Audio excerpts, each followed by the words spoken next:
Mercredi 16 avril 2025, amis sportifs, bonsoir et bienvenue dans cette nouvelle édition de la Nuit du Sport sur Spectrum Télévision. Dans la pause actuelle ce soir du judo avec les préparatifs des 46e championnats d'Afrique senior individuels dames et messieurs et par équipe prévus à Abidjan en Côte d'Ivoire dès le 25 avril prochain. Le Cameroun est actuellement en stage bloqué à Yaoundé, incursion dans la tanière de l'équipe nationale de judo dans un instant. Et puis dans la seconde partie de cette émission consacrée au débat, deux thématiques majeures ce soir. On va s'intéresser tout d'abord au bicéphalisme observé à la tête de la Fédération camerounaise de Muay Thai, attendu par exemple à Tripoli ces jours pour participer au championnat d'Afrique amateur. Les combattants camerounais n'ont pas effectué le déplacement, une situation qui perdure sur le plan des compétitions internationales. On tentera de comprendre pourquoi. Et puis on va terminer par le tournoi de Montaigu qui connaît cette année la participation du Cameroun. Mieux, on va dire que c'est pas une victoire 1-0 face à la formation de Vendée hier que les Lions indomptables U16 renouent avec cette compétition. Voilà pour le menu global de cette émission. Sur le plateau ce soir, Timothée Makongo, ancien Lion indomptable, est avec nous. Maxime, bonsoir. Bonsoir Madeleine. Bonsoir à tous les panélistes que je retrouve avec vous. D'accord, merci d'être là. Jérôme Bango, agent de joie, est avec nous. Jérôme, bonsoir. Bonsoir Lydie, bonsoir aux co-panélistes, bonsoir à tous ceux qui nous regardent tous les mercredis, bonsoir. Et puis Albert Tangana-Fouda, journaliste et aussi des nôtres ce soir. Président, bonsoir et bienvenue. Oui, bonsoir la reine, bonsoir à tous les panélistes, bonsoir à tous ceux qui nous regardent, bonsoir à toute ma famille. Et maître Ernest Fotso Kamga, il est le président de la Fédération camerounaise de Muay Thai. On le reçoit pour la première fois sur ce plateau. Maître, bonsoir. Merci et bonsoir à tout le monde. En tout cas, merci d'être là. Vous allez nous dire un peu ce qui se passe au sein de votre fédération. La fédération camerounaise de Muay Thai se porte bien. Bien parce que nous venons de rater un championnat international. Vous faites de l'humour là.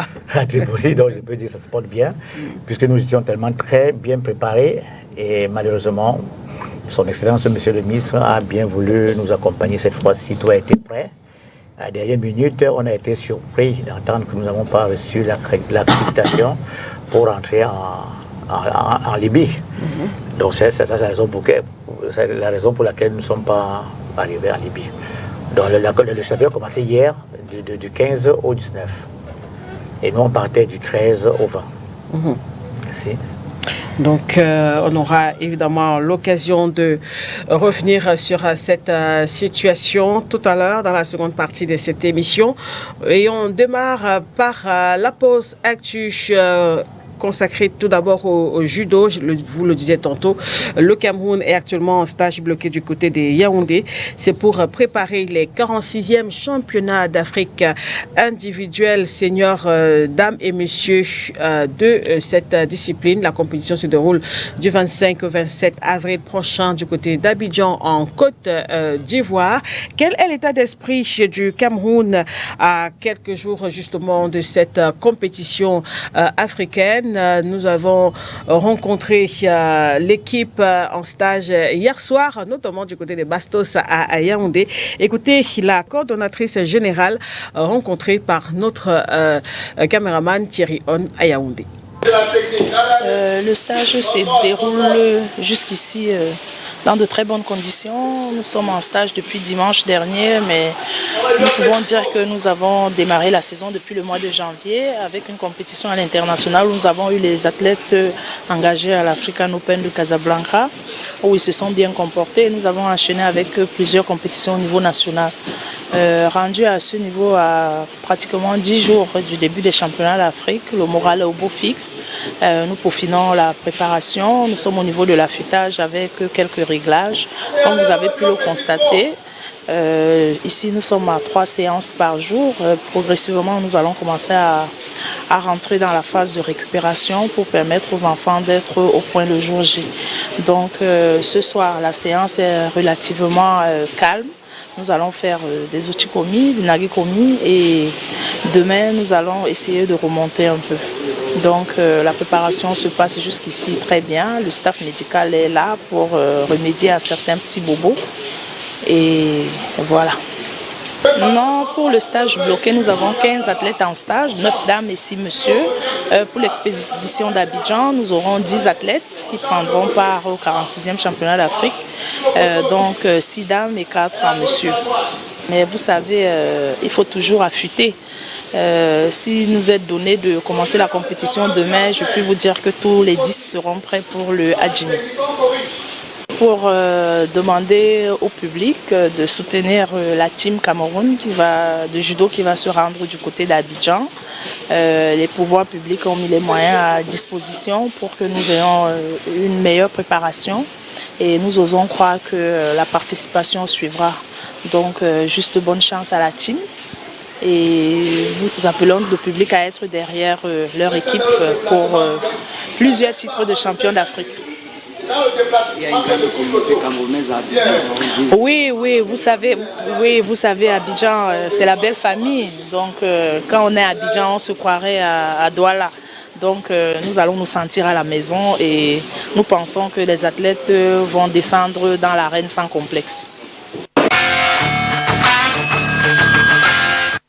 Pour l'état d'esprit au sein de l'équipe nationale de judo. À quelques jours, justement, Timothée Makongo, de ce championnat d'Afrique individuel, seniors, dames et messieurs. On rappelle que la compétition en elle-même démarre dès le 25 avril du côté d'Abidjan en Côte d'Ivoire. Qu'est-ce que cela vous inspire? Vous l'avez écouté la coordinatrice générale. On voit un peu l'ambiance dans la tanière, si on peut le dire ainsi. En fait, je m'intéresse beaucoup au judo.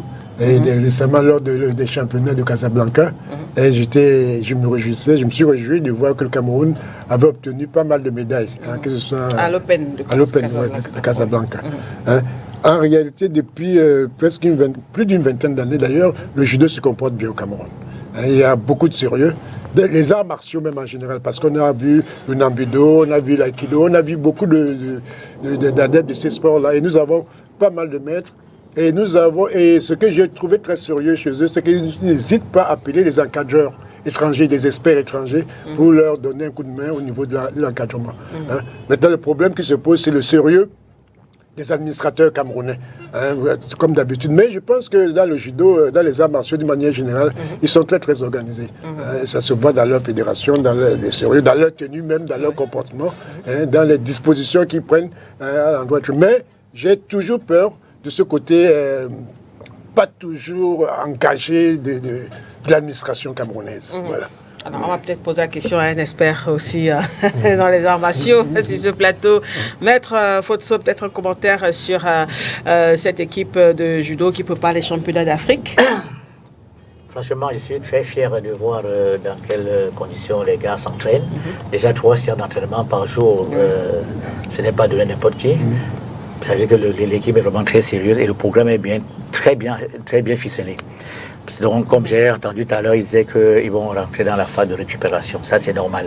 Avant d'atteindre vraiment le niveau et permettre aux gars de bien récupérer, il faut vraiment passer à ce stade-là. Récupérer quoi? Il faut récupérer, parce que c'est ce qu'elle vient de nous expliquer, qu'ils vont passer bientôt à la phase de récupération, puisqu'ils s'entraînent 3 fois par semaine. 3 fois par semaine, c'est très fatigant. Nous-mêmes, dans le Muay Thai, oui, par jour, c'est beaucoup, parce que nous, dans le Muay Thai, les gars s'entraînaient matin et soir, mais c'était vraiment épuisant. Bon, nous sommes très percutants par rapport à eux, mais c'est tous les sports de combat. Mais franchement, l'organisation m'a tellement intéressé déjà, quand elle déclare que bientôt ils vont rentrer en récupération. C'est très important pour un sport de combat. Justement, comment est-ce qu'on, dans la tête, quand on est athlète, vous avez été athlète, champion du Cameroun, et Tessera, comment est-ce qu'on se prépare quand on s'apprête à participer à une compétition, parce qu'il s'agit quand même là des championnats d'Afrique? Oui, bon, champion d'Afrique, champion du monde, c'est pareil dans la tête. Nous qui avions fait vraiment ce haut niveau-là, on sait comment ça se passe. Là, ils sont en stade bloqué. À notre époque, quand on était dans le karaté, j'étais quand même vice-champion du monde karaté. Notre stage s'est passé à l'INGS. À l'INGS, donc vous êtes à huis clos, comme des membres pour mes gars par rapport, vous êtes à huis clos. Vous sortez pas, on ne donne pas la liberté. En stage interne, vous n'avez aucune liberté. Vous levez le matin ensemble, vous payez le petit déjeuner ensemble, vous partez aux entraînements, vous revenez, vous payez vous reposez à midi, on vous réveille, le déjeuner ensemble, le soir c'est pareil. Donc là vraiment, ça me fait ça me va droit au cœur parce que c'est ce que je viens de perdre. Nous, on a fini pour nous. On n'a pas pu arriver au bout. Alors que les gars étaient tellement affûtés à nous ramener des médailles. Et des médailles qui pouvaient nous permettre, dans le futur, d'avoir vraiment plusieurs compétitions internationales même par an. Alors, quand on regarde un peu dans le programme de préparation de cette équipe de judo, Maître Rotso, on voit, ok, il y a ça, séance d'entraînement, était rare, retour à l'hôtel. Et puis à la fin, on met récupération des téléphones de tous les athlètes. Ah oui, ça c'est pour avoir... Important. C'est très important parce que ça c'est le rôle du médecin en réalité de suivi parce qu'à un certain niveau il faut couper les gars du monde extérieur déjà pour que les gars se concentrent déjà à eux-mêmes. Là c'est très important et c'est ce que notre médecin a pu faire pendant notre préparation. On a d'abord laissé le champ libre aux gars mais nous on n'a pas fait entièrement, donc ce n'est que le soir à partir du sport de 18h qu'on est obligé de récupérer le téléphone aux gars pour ne pas avoir, donc pour que les gars puissent bien se reposer. Donc c'est c'est une préparation psychologique, c'est très important. Il faut reposer sa mémoire. ça travaille plus que le physique. Hein. Bien sûr. Albert Tangana-Fouda, le Cameroun qui s'apprête à participer justement à ces championnats d'Afrique, senior individuel, dames et messieurs et par équipe de judo. Ben, c'est une bonne chose qu'il n'y ait pas eu de forfait, parce que c'est souvent courant. C'est la première compétition internationale pour le compte de cette saison. C'est souvent courant chez nous, il n'y a pas de moyens, il n'y a pas ceci. Donc c'est déjà bien qu'il n'y ait pas eu de forfait, que notre team de judo soit à Abidjan pour cette compétition. Et j'ai dit, c'est un art. Peut-être que quand on dit judo, on croit que ce n'est pas un art, comme karaté, tout ça c'est un art. C'est un art martial et comme le disait Makongo, il est content du sérieux. Et tout. Je crois que quand vous faites un art, c'est déjà, il faut être sérieux pour réussir dans ce art-là. Et une discipline vraiment très très poussée, sinon vous ne pouvez pas aller loin. Donc c'est déjà bien. Et le judo nous a prouvé, aussi au Cameroun, que c'était une discipline qui ramenait beaucoup de médailles, autant que le karaté aussi et d'autres disciplines.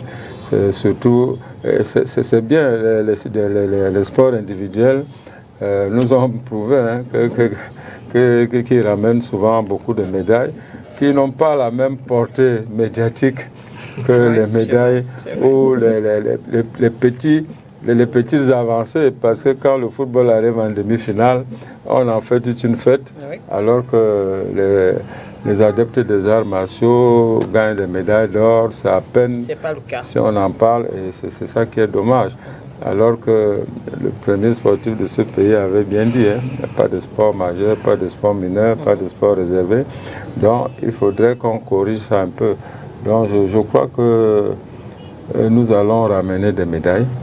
Je suis seulement déçu qu'il y ait très peu, parce qu'ils sont nombreux en stage. Il n'y aura que 10.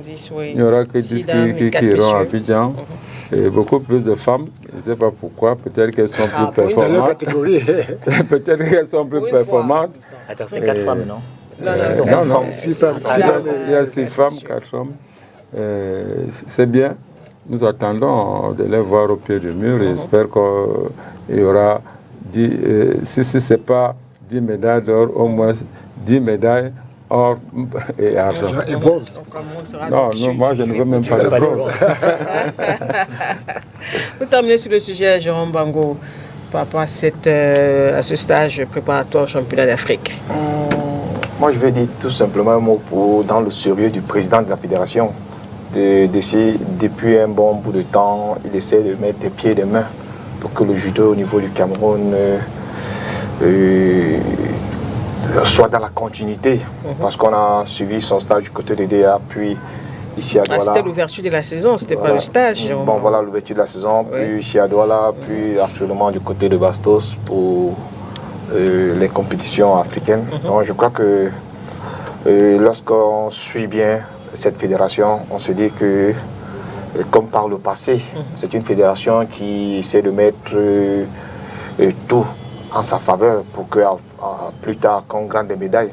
Parce qu'il faudra toujours dire que le judo a toujours apporté au Cameroun la plupart du temps les médailles. Je crois que ici, tous ici sur le plateau, nous sommes unanimes par rapport à ça et on ne peut que dire, hein, comme le président Albert l'a si bien dit, qu'il part du côté d'Abidjan et qu'il nous ramène autant de médailles possibles pour l'intérêt du Cameroun. Je voulais juste relever que, comme l'a si bien dit Maître, c'est bien que ces arts martiaux fassent venir tout le monde accepte qu'ils fassent venir des grands maîtres de l'extérieur, mais curieusement en football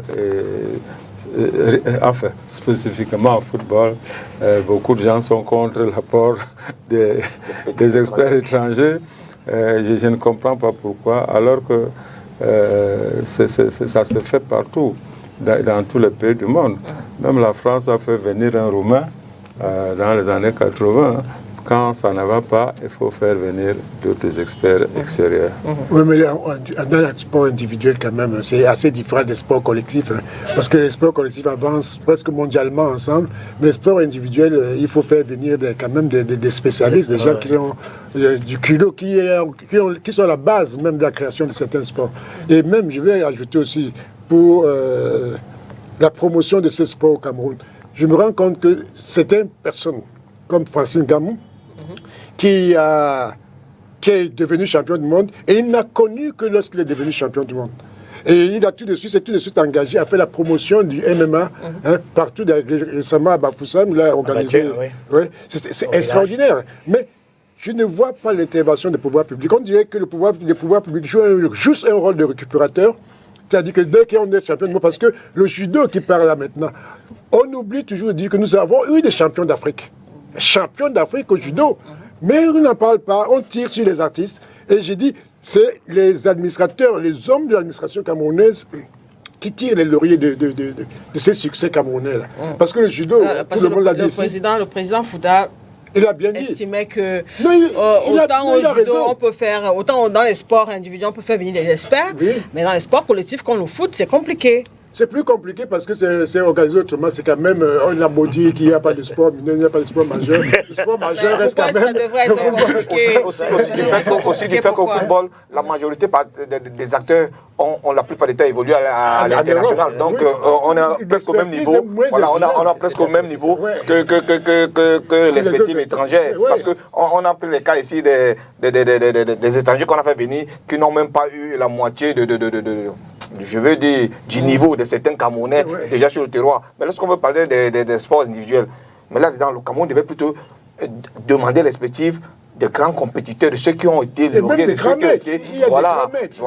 Parce qu'il faudra aussi comprendre que la main-d'œuvre sur le plan international des expatriés coûte plus cher que ceux. On a, par exemple, un maître qui est sur le plateau, qui est peut-être champion d'Afrique, je ne sais pas quoi. On devait plus s'appuyer sur lui pour qu'il essaie de recadrer la jeunesse qui vient. Mais si on va chercher un expatrié, quelqu'un, je veux dire, dans son art, qui sort du côté de Taïwan et on mange il faudra l'hébergement, il faudra le transport, il faudra la nutrition et autres qui coûtera. Et finalement, qui coûtera plus cher. Donc, à comparer avec le football, on sait que à un certain niveau, les athlètes camerounais ont titillé ceux aussi qui viennent du côté de l'Hexagone. Est-ce que le président est d'accord avec c'est aussi un problème de mentalité.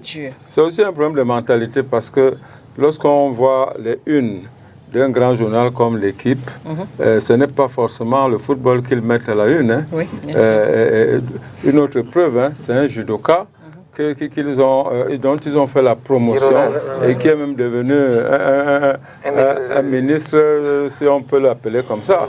Donc pour dire que c'est un problème de mentalité. Nous ici c'est le football.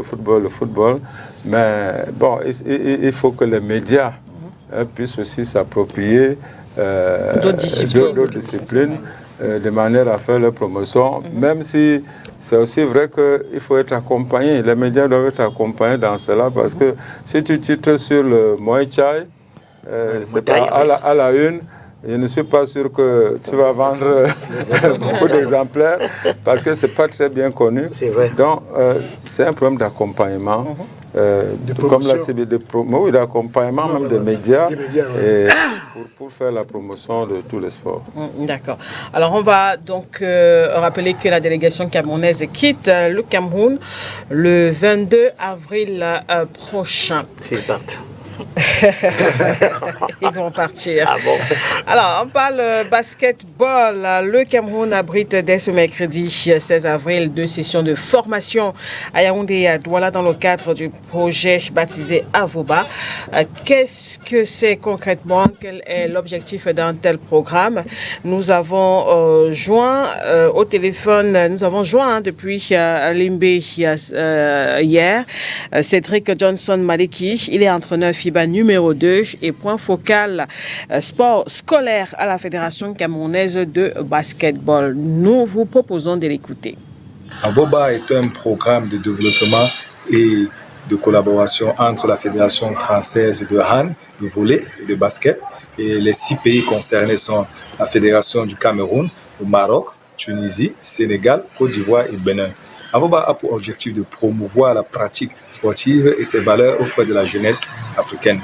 Le sport scolaire permet non seulement la détection des talents, mais il a aussi une dimension éducative et sociale forte. Pour ce qui est du déroulement de la formation, il débute le mercredi à 14h30. Il sera question de travailler en atelier pour la journée de mercredi. Le jeudi 17 avril, de 9h à 12h30, nous allons travailler sur le terrain, comment animer une séance sportive avec les formateurs entre nous.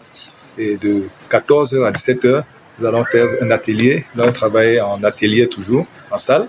Et ce qui est de la dernière journée, le vendredi 18 avril, de 9h à 12h30, nous allons aller sur le terrain avec une école de basketball pour une séance d'animation.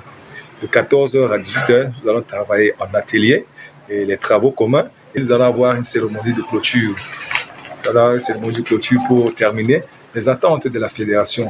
Pour ce qui est du sport scolaire en basketball, une convention doit être signée entre la FECA Basket et les présidents des FENASCO, Ligue B et A.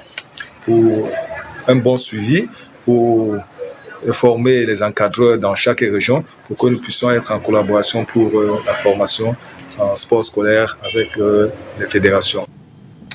Voilà, c'était Cédric Johnson Maleki, entraîneur FIBA numéro 2 et point focal sport scolaire au niveau de la Fédération camerounaise de basketball. Peut-être un commentaire rapide avant de passer à Bamboutos de Bouddha rapidement aussi. Oui, mais avant de continuer, en réalité, j'ai eu l'avantage ou la grâce d'être d'une époque où nous avions le sport scolaire. Les gens qui ont aujourd'hui entre 65 et 75 ans l'ont tous vécu. C'est-à-dire qu'il y avait ce qu'on appelait le SUC. Et le sport scolaire avait une dimension extraordinaire. C'est-à-dire qu'il y avait une volonté politique qui était manifeste, qui était engagée. Et c'était des sports qui étaient réellement populaires. Ils ont parlé de handball, de basketball, de volleyball. C'était absolument extraordinaire. Tous les établissements participaient à ces compétitions-là. Et c'était des compétitions qui regroupaient 12 clubs, 15 établissements à l'époque. Et c'était extraordinaire. Maintenant, le seul pas qui a été fait, c'est qu'on a créé une fédération qui veut donc s'arrimer au sport scolaire. Mais avant, ce sport scolaire qui alimentait les fédérations. C'était extraordinaire. Oui, à cette époque-là, il y avait une volonté politique. La base de la volonté politique était d'obliger chaque établissement qui s'est créé d'avoir un espace sport.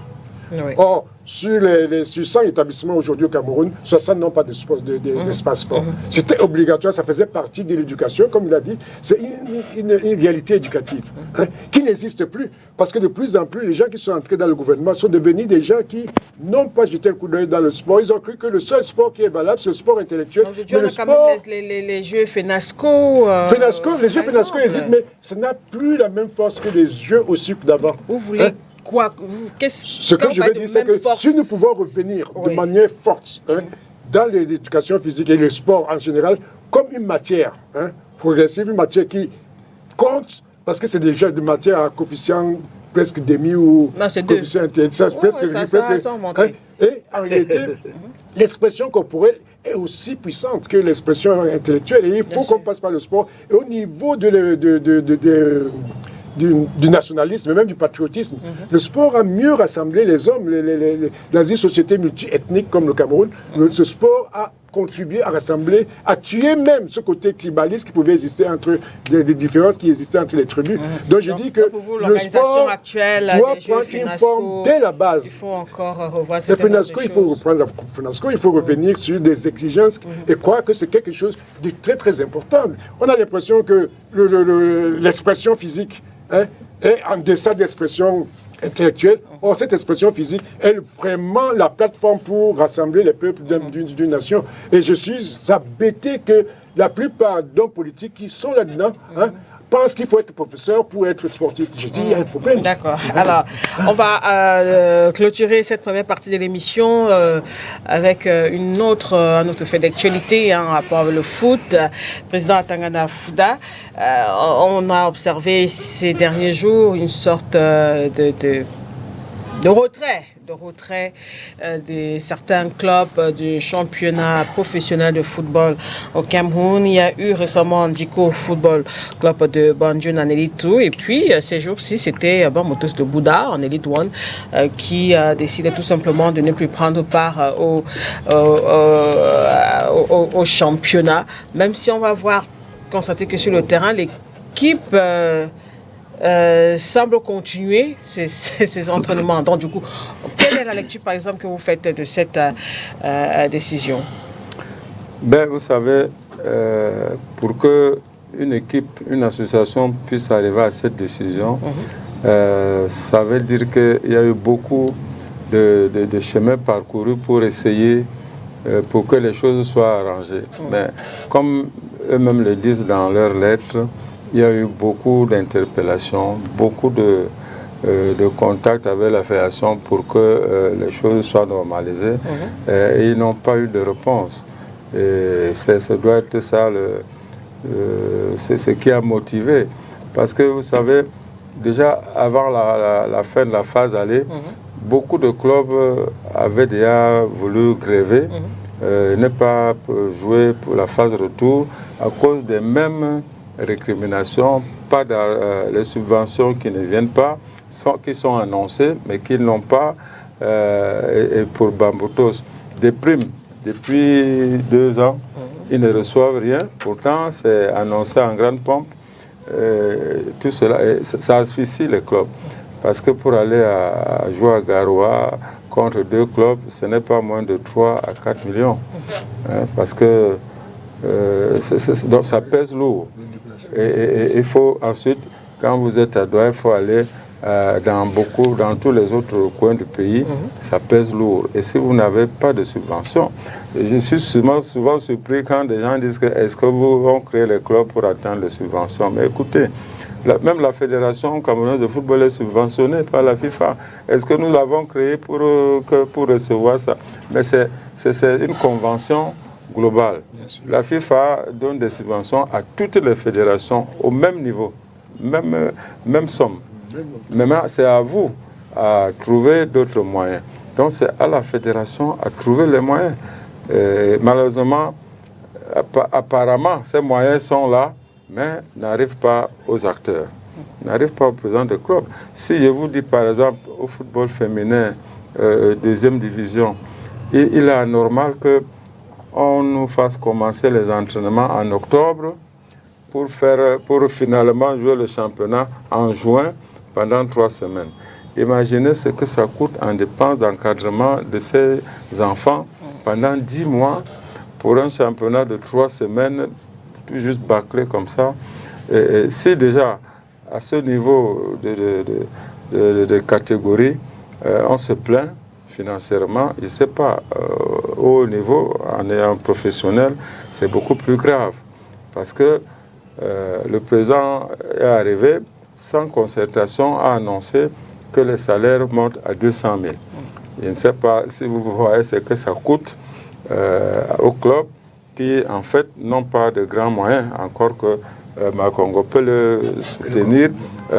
C'est quand la FIFA a demandé qu'il y ait professionnalisme, nous n'étions véritablement pas prêts.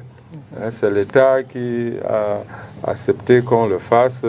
On croyait que l'État allait donner des milliards. Malheureusement, c'est juste quelques centaines de millions qui ne suffisent pas du tout. Et c'est difficile de pouvoir atteindre le très haut niveau s'il n'y a pas assez de moyens pour cela.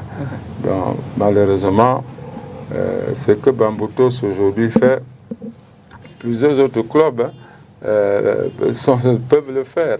Sauf qu'il n'y a plus de grands présidents charismatiques qui peuvent prendre des décisions, c'est-à-dire se mettre ensemble avec une solidarité vraiment forte pour amener la fédération à faire ceci ou à faire cela, surtout concernant les finances. Nous savons tous qu'une Coupe du Monde génère beaucoup d'argent et sous les anciens présidents, il y avait des retombées, même jusque dans les centres de formation.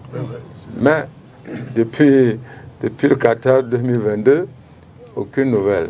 Les autres sponsors, pas de nouvelles. Vous voyez que c'est tout à fait... Quand un club comme Bamboutos, l'un des plus populaires du Cameroun, du championnat, décide d'arrêter, c'est qu'il y a véritablement un problème. Alors, est-ce que c'était ça, Jérôme Bango, la solution absolue, comme le relève le président Bamboutos de Bouddha? C'est un club populaire. On a vu par le passé la capacité de mobilisation des supporters de cette équipe. Est-ce qu'aujourd'hui, c'est vrai qu'on a fait des débats sur le professionnalisme, comment est-ce que les clubs devraient aussi s'organiser pour pouvoir générer des fonds? Alors, est-ce que c'est ça la solution, se retirer du championnat alors qu'il n'est pas encore terminé? Lydie, il faut dire que c'est très difficile au sein d'une équipe comme Bamboutos, qu'on sait qui regroupe assez de supporters et qui décide tout simplement à quelques journées de jeter l'éponge. Parce qu'il faut dire ici que malgré ces réclamations, malgré l'ensemble d'éléments que le club accuse la fédération et aussi le domaine d'arbitrage, il faut dire que c'est pas facile. Mais si j'avais été auprès de ce président que nous avons eu à changer une fois, j'aurais demandé qu'il finisse la compétition et que la saison qui arrive, la saison 2025-2026, que si un certain nombre de choses ne s'effectuent pas entre la fédération et le club, qu'elle décide de ne pas jouer. Oui, parce qu'il faut dire, le président Fouda venait de le dire, lorsque l'ensemble des présidents d'élite ne se mettent pas en commun pour un acte ou alors pour un certain nombre de faits qui les sont favorables, il ne serait pas bien qu'on dise que le président Diko décide de jeter les ponts, que celui de Bamboutos, etc. C'est pas bien d'aller individuellement. Aller individuellement, ça veut tout simplement dire que peut-être que d'autres ont eu la faveur et que d'autres ne l'ont pas eu. Ça veut dire, parce que le président de Bamboutos a déclaré un certain nombre d'actes qui vraiment les sont tellement défavorables.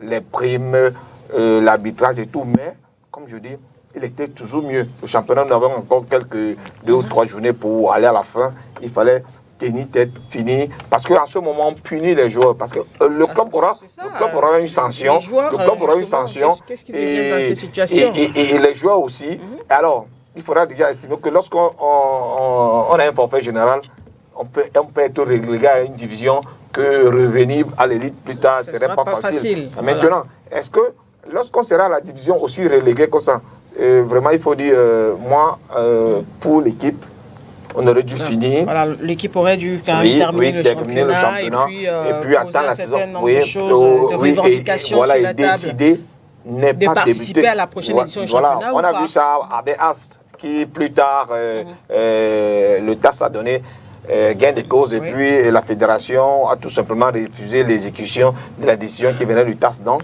il faudra tout simplement que le président de Bamboutos... Ce qui est très grave. Oui, que le président de Bamboutos... Après, quand même, il y a eu arrangement, entre les deux parties, entre la fédération et le club. Donc, je dis pour Bamboutos, elle demande assez d'argent, comme beaucoup d'autres clubs. Mais il faut simplement rappeler ici là que lorsque les étudiants actuels prenaient le pouvoir, on avait beaucoup d'espoir, parce qu'il faut dire là-dedans, beaucoup de sponsors et de partenaires, OneXBet, MTN et les autres. Sauf qu'ici, la traçabilité financière n'est pas déclarée pour les et clubs. la responsabilité du club aussi, parce que de plus en plus, c'est une question qui revient. Timothée Makongo ne me mentira pas là-dessus. Est-ce que les clubs aussi ne peuvent pas s'organiser et trouver des partenaires financiers? En réalité, c'est ce qui avait été prévu. Les clubs devaient d'ailleurs se mieux en société. Mais ce que je voudrais attirer, il y a un côté philosophique par rapport à ce que Bango disait tout à l'heure. C'est que il y a les hommes qui ont formé Bambou Toast Bouddha. C'était des hommes pleinement engagés. Ça fait près de plus de 15 ans, 20 ans bientôt, qu'ils sont dans ce club et ils ont créé un engouement extraordinaire dans le football camerounais. Hein. Ça, depuis la région de l'Ouest jusque dans le littoral à Yaoundé. Et ces gens qui massivement ont participé. Donc je sais que dans leur cotisation, beaucoup de supporters apportaient quelque chose. Mais il faut dire quelque chose. Vous ne pouvez pas savoir quel est l'épuisement que peut avoir un président par rapport aux engagements financiers qu'il a. Quand vous voyez, ils ont, je crois, si c'est Bamboutos, si je me souviens bien, ils ont à peu près une quinzaine de joueurs professionnels payés à la régulière. Hein, une quinzaine de joueurs payés. Et comme disait le président Fouda tout à l'heure, quand vous allez au Nord Cameroun, que vous avez 2 matchs à faire, parce qu'ils essaient de faire les mêmes matchs au Nord, hein, c'est des grosses dépenses. Sans compter qu'il faut s'occuper des joueurs, des problèmes de vue. Mais moi, la solution, c'est de se retirer du championnat à quelques journées de je ne crois pas que ce soit la solution. En fait, à un moment donné, il faut un coup de force. Quand vous n'êtes pas entendu, parce que j'ai suivi quand même tous les avertissements depuis 5 ans que lance le président de Bamboutos. Hein, le président, c'est quoi que ce président Tagou, hein, qui lance depuis 5 ans ou 6 ans. Hein, personne est seul resté lettre morte.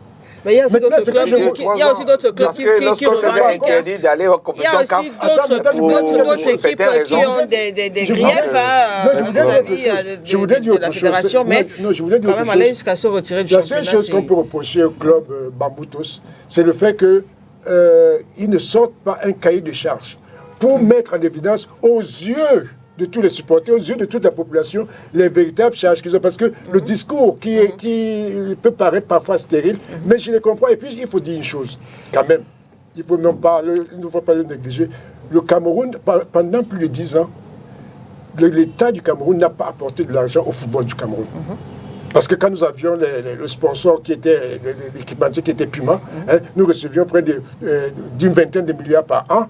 Hein, nous avons participé aux Coupes du Monde. Chaque Coupe du Monde, pour la préparation, nous rapportait 4 milliards de francs par an, hein, par compétition. Et nous avons fait près de 5 Coupes du Monde, nous avons fait près de 6 Coupes d'Afrique. Je dis que les sponsors n'apportent rien. Les sponsors n'apportent rien. On a eu un contrat avec Wallon Sport. Wallon Sport n'a rien apporté. On a eu 50. Il termine et puis vraiment passe au débat. Je suis en train d'expliquer qu'il y a de l'argent qui est entré non seulement dans les caisses de la fédération, mais aussi dans les caisses de l'État. Parce qu'il y a une convention qui existe entre le Cameroun et la fédération, entre l'État du Cameroun et la fédération. Avant, c'était 55-45, maintenant c'est devenu 45-55. Ça veut dire que la FECAFOOT a 45%, l'État a 55%, quelque chose comme ça. Mais je vous dis que quand vous pensez qu'un club, je prends tout simplement l'exemple du Coton Club de Garoua, quand ils arrivaient en compétition, quand ils arrivent en demi-finale d'une Coupe africaine, ils se retrouvent avec 1 milliard de francs. 1 milliard de francs, c'est 1 million. Non, je prends l'exemple, je prends le minimum. 1 milliard de francs, c'est 1000 millions de francs. Ils se permettent de prendre un entraîneur auquel ils donnent 2 millions de francs par mois. Absolument. Hein? 2 millions de francs, c'est le seul d'ailleurs qui pouvait donner 2 millions de francs à un entraîneur au Cameroun. Hein, ça veut dire que les performances sportives peuvent aussi ramener de l'argent dans les caisses du club. Il y a même beaucoup d'argent, il y a les droits de télévision. Oui, mais là, d'où le cas Bamboutos. Bamboutos a été africaine. On refuse qu'elle ne soit africaine parce qu'on dit qu'elle n'a pas de licence CAF. Lesquelles retombaient la CAF devait... Je vais terminer. Nous avons un compte. Il y a un compte au niveau de l'organisation du football camerounais qui est, je ne sais pas où, quelque part en Europe. Je ne vais pas citer certaines choses. Ce compte-là, tous les joueurs professionnels, nous en avons près de 200 à l'extérieur. Je prends 200, pour pas dire moi, près de 200 professionnels. Chaque fois qu'ils ont un contrat, la fédération perçoit quelque chose. La fédération perçoit 10% de ce montant. Et quand ils changent même de contrat, la fédération continue à percevoir 10%. Ça veut dire que le Cameroun est riche en plusieurs dizaines de milliards en matière de football, seulement le football. Hein? Ça veut dire qu'une répartition qui pouvait qui pouvait être faite à la régulière au niveau des clubs, cette répartition n'est pas faite. Et je vais dire que il y a des pontes au niveau de l'État du Cameroun qui sont dans des missions mirobolantes. Alors, et qui, pour Timothée, le football des jeunes ne marche pas alors que nous avons... Ça, c'est un autre débat. On a eu l'occasion de faire un autre débat. Il faudrait qu'il y ait des cahiers de charges. Pour sortir, on est à la fin, on est à quelques journées de la fin du championnat. Qu'est-ce qu'il faudrait peut-être faire pour qu'on puisse arriver à terme, parce que ça, c'est aussi important. Il faut dégager les champions. Les doléances, prendre en compte les doléances du président de Bamboutos et de tous ces gens-là, prendre en compte leurs doléances et de voir comment on peut négocier. Et c'est l'État qui doit leur proposer une négociation. À ce moment-là où vous décidez de quitter le championnat, est-ce que vous ouvrez encore non, mais parce que même ils sont pas écoutés, même au niveau de la doléance. Ils en ont. Et les joueurs dans tout ça. Mais le joueur est sacrifié. Tout ce qui est le jeu devient sacrifié. Et sacrifié. Premièrement, par l'État. Non, attention, il ne peut pas être transféré. Le jeu est sacrifié, premièrement, par l'État du Cameroun lui-même. Parce que l'État peut résoudre ce problème. En attendant, l'État ne peut pas résoudre. La fédération a beaucoup d'argent. Vous avez venu de le dire. De par les multiples transferts de joueurs professionnels. On passe à autre chose. On passe à autre chose. Je vous en prie. Victoria a pris la même décision. Makeda, Victoria United avait pris la même décision. Mais il y a eu une négociation. Ils ont repris le championnat. Pourquoi est-ce que maintenant, c'est pas possible? Ils ont bien fait de libérer maintenant. Affaire à suivre. Affaire à suivre. C'est une bonne décision. Voilà, on va donc voir si la bonne décision aussi s'applique au niveau de la Fédération camerounaise de Muay Thai. Parce que... je vais vous le dire. Déjà, par rapport à Bambouto, je dirais que c'est une bonne décision. On parle d'autre chose. Non, c'est la même chose. On parle d'autre chose déjà. Donc, on est rentré dans la seconde partie de cette émission parce que là, le temps nous tient un peu par la gorge. On va donc s'intéresser au bicéphalisme observé au niveau de la Fédération camerounaise de Muay Thai. Dernier acte en date. Le Cameroun était attendu du côté de Tripoli pour participer au championnat d'Afrique amateur de cette discipline. Il y a eu des stages externes, il y a eu un stage interne. Le Cameroun, l'équipe devait voyager dimanche dernier. Finalement, la délégation n'est pas partie participer à cette compétition qui se déroule actuellement, je pense, du côté de la Libye. Et c'était pas la première fois que cette situation se posait. Donc, face à la répétition quand même d'un certain nombre de choses qui bloquent la participation du Cameroun aux compétitions internationales dans cette discipline. Il y a eu hier, ici à Douala, une réunion de crise convoquée par le président de cette fédération qui a donc réuni ses membres afin de voir ce qu'il y a lieu de faire pour pouvoir rentrer dans leurs droits. Mais avant de lui poser la question, je vais vous proposer de regarder cette interview qu'a bien voulu nous accorder l'un des athlètes qui était en stage bloqué, Dylan Gallet. Et vous allez aussi écouter l'entraîneur Paul Nuesla Billon, très abattu après justement cette obligation du Cameroun de rester au bercail. On les écoute. On se sent mal parce que on a tout donné à la préparation, on a souffert pendant plus de 2 semaines et puis au dernier moment on vient nous dire que ça n'a pas pu avoir lieu. C'est une déception, c'est une grande déception pour moi et pour mes coéquipiers. Parce qu'on a tout donné, on a reçu des blessures, la fatigue, on s'entraînait 2 fois par jour, ce n'était pas facile. On avait déjà comme objectif arriver là-bas et revenir avec des médailles, mais bon, ça s'est passé comme ça s'est passé. Et je suis très déçu de cela. Je ne peux pas abandonner, je vais continuer. Parce qu'un vrai homme doit souvent passer par certaines épreuves. Et je crois que je vais continuer parce que je fais ça par amour et je vais continuer à faire ça parce que c'est ce que j'aime et c'est ce que j'ai choisi. C'est pas descriptible, il n'y a pas de mots, pour dire exactement ce qui peut se passer dans la tête d'un athlète qui a passé plusieurs années à attendre un championnat d'Afrique et qui pour cette fois-ci, pour cette année 2025, on avait déjà la date de l'événement et une prétention une prétention de qualité parce que certains de ces jeunes qui ont été présélectionnés sont champions du Cameroun depuis pratiquement 3 ans et de leur catégorie. Et il était question ici de leur donner suffisamment d'armes pour porter haut les couleurs de notre pays. Et ils ont été, on va dire, essorés parce que d'aucuns ont perdu beaucoup de poids pendant cette période parce qu'il fallait développer leur musculature et qu'elle soit, on va dire en quelque sorte, compétitive parce que le Cameroun n'a jamais participé jusqu'ici de façon officielle à un championnat d'Afrique IFMA. Donc c'était on va dire un collectif formé pour fracasser des portes. Et là, nous avons raté une grande chance d'entendre l'hymne national chanter à Tripoli. Comment est-ce qu'ils se sentent? Vous les avez rencontrés? J'en ai rencontré plus d'un.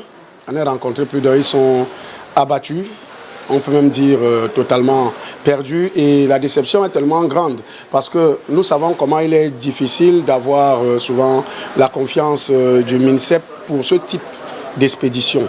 Et aujourd'hui, le MINSEP préfère accompagner des fédérations qui travaillent et où il n'y a pas beaucoup de bruit. Et c'est le cas. Depuis quelques années, nous œuvrons pour qu'il y ait le moins de bruit possible en ce qui concerne la FECA Muay Thai. Et là, on tombe des nues. Merci beaucoup.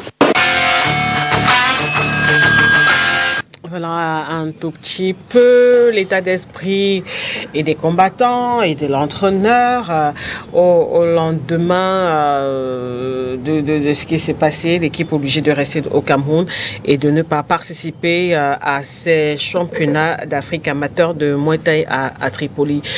Qu'est-ce qui a fondamentalement empêché notre pays, président, d'aller en Libye, fondamentalement? Moi, je sais quoi vous dire, parce que déjà, je vous ai déclaré depuis que nous avons eu un problème, bon, je ne peux pas dire un problème, je suis tombé sur un problème au mystère quand je partais pour les derniers réglages le mercredi, le 9, c'est quoi le 9? C'est le 10. C'est jeudi le 10 qu'on me déclare que peut-être on ne va partir si on ne reçoit pas l'accréditation de la Tripoli. Mais j'étais surpris quand quel que soit le chef de la délégation, nommé par le mystère, qui me rapporte cette information. Je dis, mais qu'est-ce qu'il y a comme problème? Il a commencé à me raconter des histoires qui ne tenaient pas la route. Bon, parce que moi, j'ai même commencé même par l'agresser physiquement. La façon de parler, j'étais un peu énervé. Je ne savais même pas qui était lui, le chef de la délégation. Donc, je ne savais pas que c'était lui. Je voyais que c'était un sous-directeur comme ça qui me recevait comme ça. Parce qu'on m'avait parlé d'aller voir un régisseur. Donc, je savais que c'était le simple régisseur. Je ne savais pas que c'était le chef de la délégation. C'est lorsque je suis allé me plaindre chez le directeur du sport de haut niveau que je viens de recevoir cette information, que de là on me fait décharger le courrier signé par le ministre qui nous autorise à partir. Et c'est là où je vois que c'est ce monsieur, c'est son nom, qui est celui qui est chef de délégation. Je suis encore entré le voir. Je lui ai dit, mais monsieur Djalé, comme il s'appelle, je lui ai dit, mais je ne savais pas que c'était vous le chef de notre délégation. Tout à l'heure, quand on parlait, je ne savais pas que c'était vous le chef de la délégation. Qu'est-ce qui s'est bien passé? Après, il m'a raconté des histoires que je ne peux pas vous cacher ici parce que nous, nos problèmes viennent plutôt d'abord du mystère que dehors. Parce qu'il me dit qu'il a été saisi par un de ses collègues qui lui a fait part que nous avons été suspendus depuis des années, donc depuis 2022. Et moi, quand il passe, je lui demande où est la suspension. Il me dit que non, il est en train de mener ses explications dessus et que comme nous sommes jeudi, n'est pas comment vendredi, et qu'il a même écrit en Libye, bon, pour avoir l'accréditation. Parce que là, c'est ces problèmes-là qui nous ont empêché d'avoir l'accréditation. Donc là, on s'est inscrit depuis le 28 février 2025 à la compétition. On a commencé le stage depuis janvier. Nous sommes rentrés en stage interne le 30 mars. Et tout ça sous l'autorisation du ministère. On ne se sait pas qu'on a rentré de notre volonté. Puisque au cours du stage, on a envoyé deux mécènes du ministère. Donc il est chargé pour venir nous assister. Ils sont venus nous assister à l'hôtel là où nous on n'aime pas loger. Nous on aime loger, c'est à l'hôtel à Kena, City au Carrefour. C'est en publicité. Ah, ok. Excusez-moi, je vous en prie. Alors là, donc c'est pour dire que nous, on n'était pas cachés, on était dans un sous-quartier, ils sont venus, et je ne sais pas combien ils ont fait comme rapport, mais le déchaîne, le directeur du sport de haut niveau, je te demandais que, mais allez voir leur situation. C'est inadmissible que le ministère puisse signer. C'était pas par PO, c'est le ministre lui-même qui a signé l'autorisation. Par exemple, quitter le Cameroun pour la Tunisie pour prendre des visas. Il a signé cette autorisation-là. Bon, pour finir, le monsieur m'a fait attendre vendredi et samedi. Et samedi, mais il est même descendu sur Douala. Quand il est arrivé à Douala, j'ai cru qu'il venait comme ça pour qu'on parte. J'ai même arrêté mes gars pour dire que vraiment ne vous faites pas, le chef de délégation il est là. Mais après, dans l'après-midi, il me dit qu'il est venu pour les problèmes personnels de famille. Et le lendemain, il m'appelle pour dire qu'il est rentré. C'est là où j'étais dépassé, je ne savais plus quoi faire. J'étais plutôt obligé par mon conseil juridique de convoquer une réunion de crise. Je ne pouvais pas décider seul, il fallait convoquer les gars. Il fallait d'abord faire une lettre d'apaisement aux gars pour leur dire que vraiment, nous sommes dans telle situation. Pour calmer les gars, mais jusque-là, quand ils ont eu mes écrits, tout le monde était en l'air. Tout le monde. Et le lendemain, j'ai convoqué ma réunion qui s'est passée hier et il a fallu que les gens s'expriment un peu pour être dans le calme. Donc pour l'instant, nous on attend. On attend, on m'a demandé je crois que je vais descendre à Yaoundé pour rencontrer son Excellence ministre d'abord pour clarifier cette décision. Alors, on disait tantôt, hein, c'est pas la première fois quand même que le Cameroun est obligé de rester à la maison et de ne pas participer à une compétition faute d'accréditation. Maître Fotso Kamga, il y a un autre président aussi de la fédération. Vous êtes président de la fédération camerounaise de Muay Thai. Il y a un autre président aussi de la fédération camerounaise de Muay Thai qui n'est pas basé dans notre pays. Et c'est celui-là qui est reconnu au niveau international. Comment ça se fait? Alors déjà, en 2020, nous avons eu notre première compétition en Tunisie. Malheureusement, nous sommes arrivés aux mêmes fins que cette année, jusqu'à la fin. Donc, à la fin du stage interne, la Tunisie a fermé ses frontières à cause du corona. Là, nous sommes restés, personne ne pouvait se plaindre. En 2023, nous avons été aussi invités en Thaïlande. Toujours en 2023, nous étions invités en Thaïlande. On n'a pas réussi à avoir l'accréditation de Thaïlande. Par contre, on s'est échangé des mails, ils nous ont convoqués même qu'il fallait qu'on vienne, que le bureau du Cameroun vienne pour un débat avec le bureau, avec l'autre bureau. Et donc, jusqu'à ce que la compétition s'est passée, les gars sont présentés donc clandestinement par le biais de l'autre. Ils sont présentés en Thaïlande. Donc, sans l'accord de la fédération ni du ministère, les gars sont partis. Et après, nous avons essayé on a même porté plainte. Et le tribunal s'est déclaré incompétent. Nous avons écrit aussi à M. le ministre avec des charges. On n'a jamais eu de suite. Déjà, nous avons écrit au ministère, on n'a jamais eu de suite. Alors, en 2023. En 2024, on avait la Coupe du Roi à Abidjan. Et jusque-là, nous n'avons pas eu l'autorisation de partir. On n'a pas eu l'invitation à Abidjan. Et maintenant, voilà, cette fois-ci, on ne s'attendait plus à ça. Parce que depuis 2022, à la veille des élections, il y avait dans les conditions électorales, il y avait des rubriques qui disaient que si un président ou bien un prétendant était suspendu par l'international, qui n'a pas le droit de se présenter. Alors les gens ont fabriqué des suspensions à notre bureau. Ce monsieur que vous parlez de Paris, il a été mon deuxième vice-président. Au Cameroun. Il était mon deuxième vice-président. Il ne siégeait pas au Cameroun. Il était mon deuxième vice-président. Donc j'étais président de la fédération avant 2022, là, en 2012, et puis là, président du Cameroun, président de la fédération. Il y avait un vice qui était M. Tike, et lui était troisième vice. Il était deuxième vice plutôt. Alors avec le bureau, il y avait aussi certaines personnes dans le bureau, comme secrétaire général adjoint sur le plan financier et tout.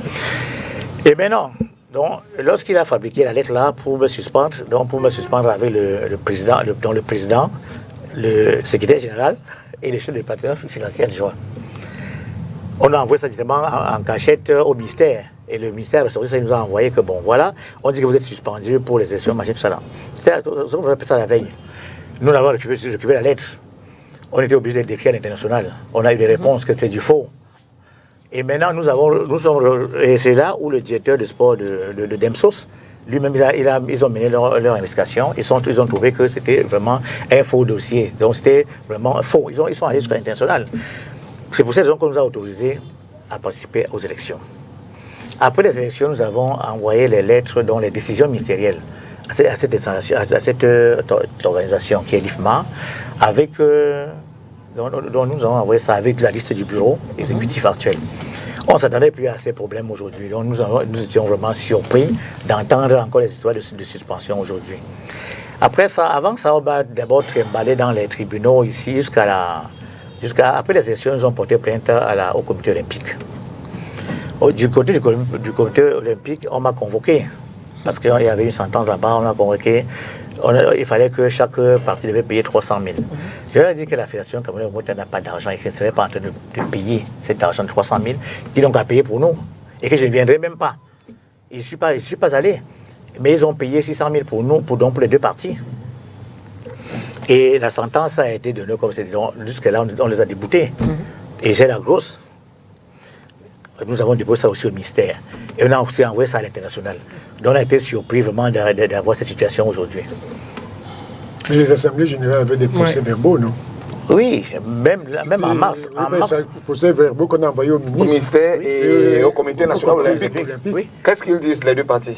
Quand ils ont eu les procès-verbaux, quand même. Eux-mêmes ils sont surpris. Quand ils disent surpris, parce que le président, le directeur du sport de haut niveau aujourd'hui, c'est celui qui était de Demsos hier. Ouais. Et c'est lui qui a réglé ces problèmes-là, à son niveau.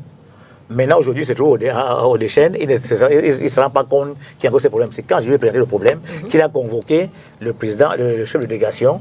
Il lui a posé que, mais je ne comprends pas cette suspension, tu as eu ça où? Il dit qu'on lui a envoyé un dossier de suspension depuis 2022. Il me dit, mais comment tu as pris ça en considération? Parce que c'était un problème, on a discuté ça et maintenant ce n'est que son excellence, monsieur le ministre, qui va peut-être régler ce problème.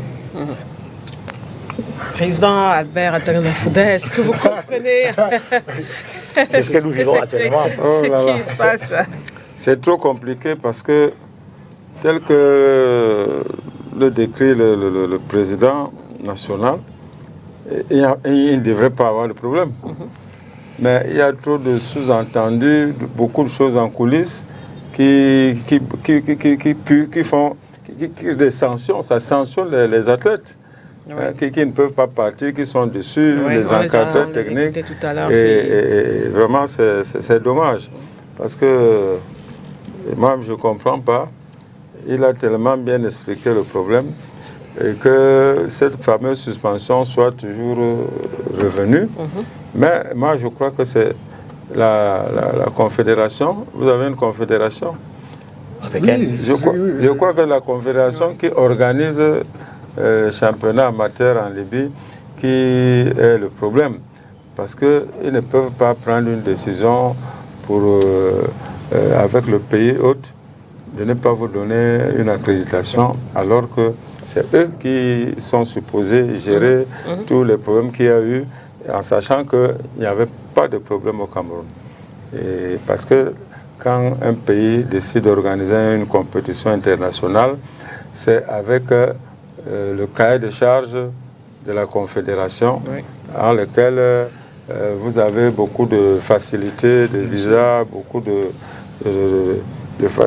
beaucoup de choses qui font que vous soyez en forme et que la compétition ait un certain niveau. Mais moi, vraiment, ça me dépasse, je ne comprends rien à cette histoire. Il y a peut-être que votre ancien vice-président qui est en train de bouger les baguettes en coulisses. Et ça, ce n'est pas normal que le chef de délégation vienne brandir une suspension. Lui, il est là pour accompagner la délégation. Il n'est pas là pour bloquer une sortie de... Mais il s'est posé quand même un problème d'accréditation. Il s'est posé un problème d'accréditation.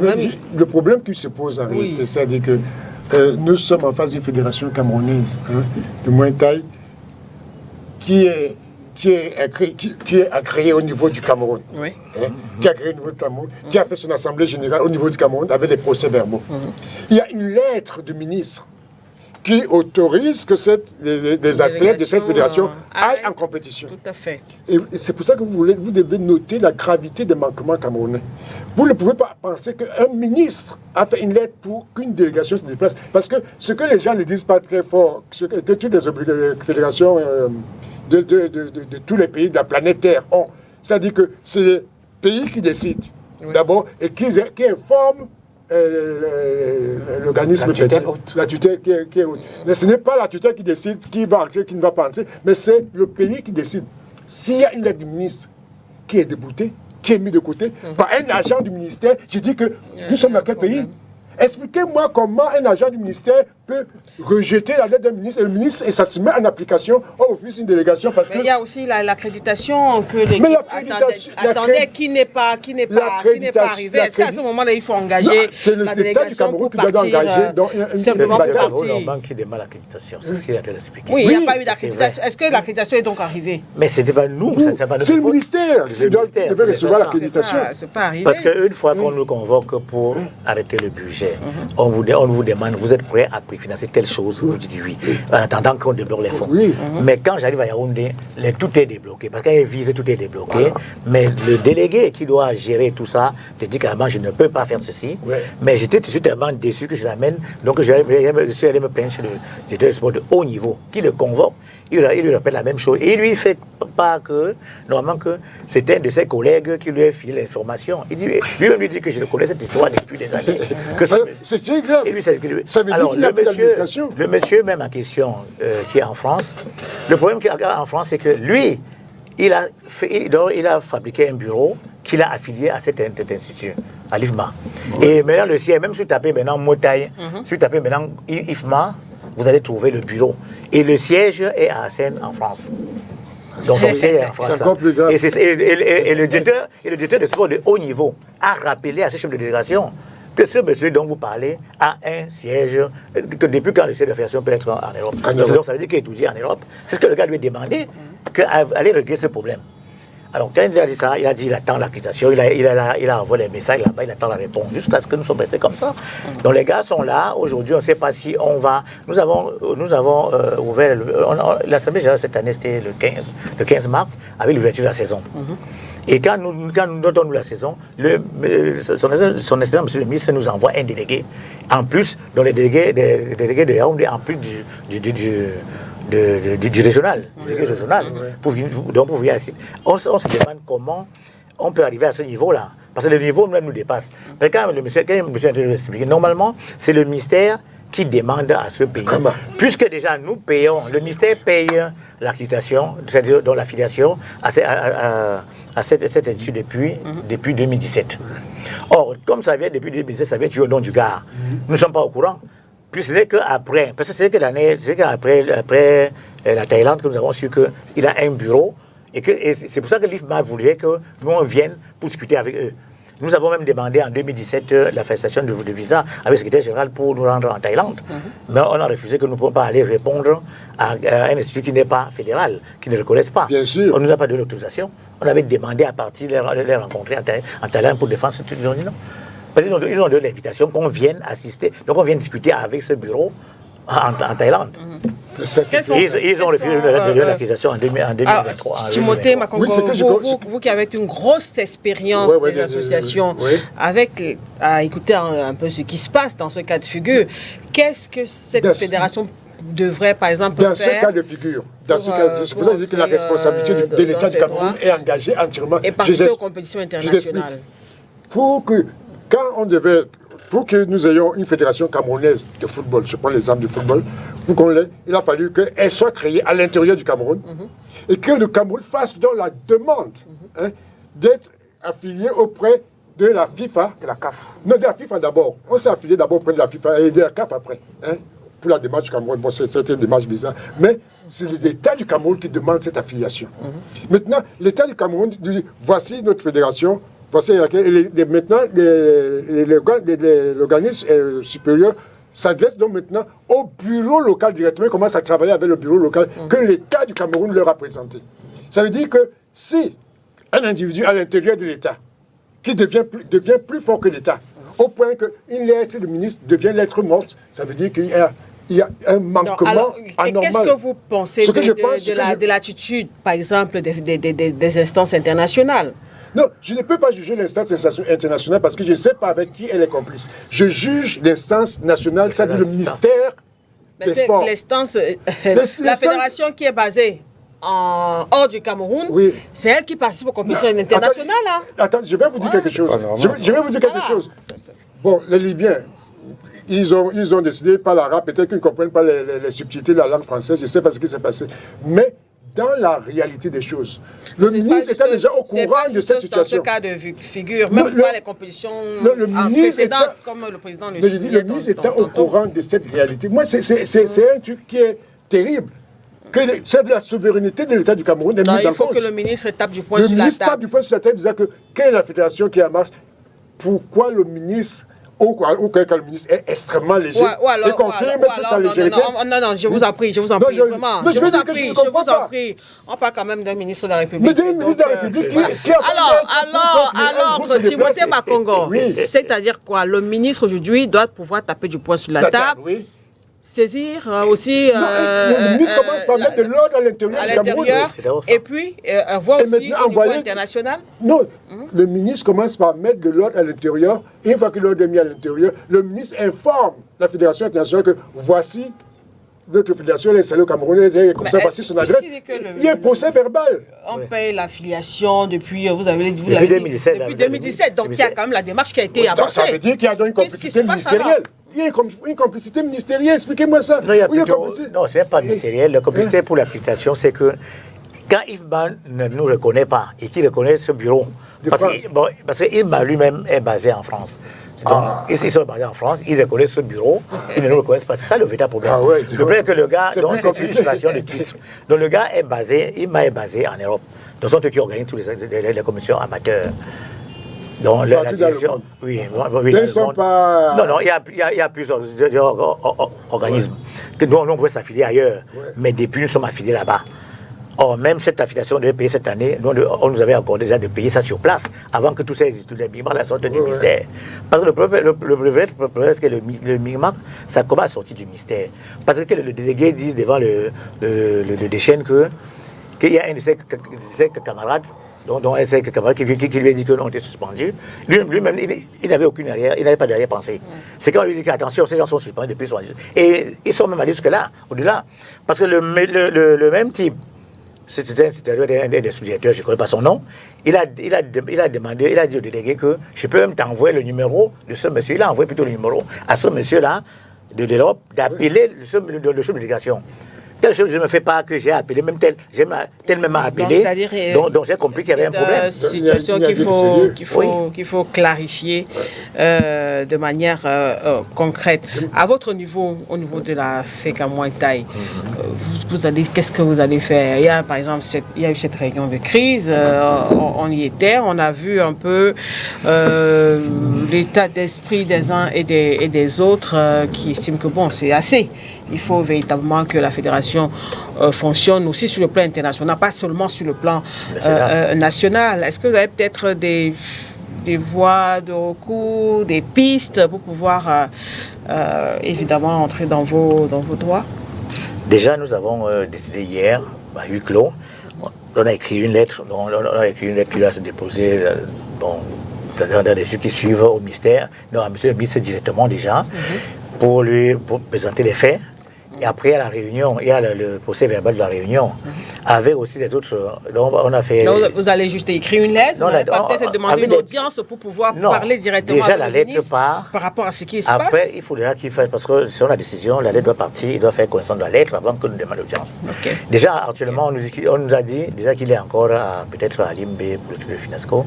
On attend peut-être la semaine prochaine. Donc, on doit déposer la lettre cette semaine. Et il y a plusieurs manières de déposer cette lettre-là, selon les conseils juridiques. Après, maintenant, on demande l'audience pour mieux expliquer les trucs. Parce que déjà, il faut déjà qu'on rentre en possession des fonds de l'interne, de tout ce qu'on a pu engager par le ministère.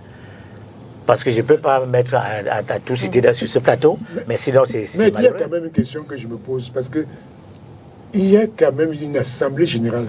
Le procès verbal de l'assemblée générale, vous le déposez où? Au ministère. Ça veut dire que le ministère est en possession d'un procès verbal d'Assemblée générale avec la liste des membres du bureau, c'est-à-dire que le président, le vice-président, tout cela, le ministère est au courant. Maintenant, parce qu'en réalité, ce n'est pas vous qui devez vous protéger, c'est l'État du Cameroun qui est souverain pour vous protéger. Voilà, vous n'avez pas à vous protéger, c'est l'État du Cameroun qui vous protège, qui dit mais comment? Nous avons fait un truc chez nous, on nous dit que ça vient de Paris, qu'est-ce que ça veut dire ça? C'est tout à fait clair. C'est pour ça que je dis qu'il y a un manquement quelque part. Moi, je ne veux pas... C'est l'État qui est défié. Ça, c'est la solution. Oui, la solution directe. La plus logique. Il s'agit de la souveraineté d'un État. Voilà. Vous ne pouvez pas dire, je ne comprends pas que l'État soit méprisé par une filière qui est à l'extérieur, je ne comprends pas. Ça, c'est ce que j'ai dit. C'est l'État qui est défié, c'est pas nous. Président Fouda, vous semblez dépassé par... je suis dépassé parce que déjà les textes, la loi, elle est claire.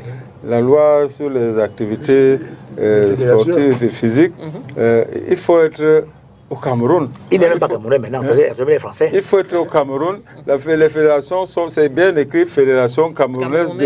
Et comme toutes les autres fédérations, comment est-ce qu'une petite structure, peut-être même que son bureau est fictif, son bureau même est peut-être fictif, que ce soit cette petite structure-là qui soit en contact avec... on sait quand même que les instances internationales sont assez rigoureuses. Très rigoureuses. Voilà. C'est pour ça que je suis dépassé. Je ne comprends pas que... déjà, moi j'ai dit une chose, la Fédération internationale donne un cahier de charges aux pays qui organisent la compétition internationale. Et avec tous les documents et afférents, et les pays, maintenant, les pays qui doivent venir compétir. Et tant que le Cameroun a payé son affiliation, est prêt à aller compétir, je crois que je ne sais pas comment ça se fait au niveau, on envoie même les listes au niveau des sports, des sports individuels. Parce qu'en football, il faut se qualifier, donc tout le monde suit. Je ne sais pas comment ça se fait. Si c'est chaque fédération qui envoie sa liste, qui demande à compétir, ou si c'est une invitation de la structure internationale. Ça joue aussi, parce qu'on ne sait pas comment est-ce qu'on sélectionne les pays qui doivent participer. Ça ne va pas être le monde entier. C'est pas pour compétitions antérieures. Oui, ce n'est pas le monde entier. Le pays, c'est sûr, c'est meilleur.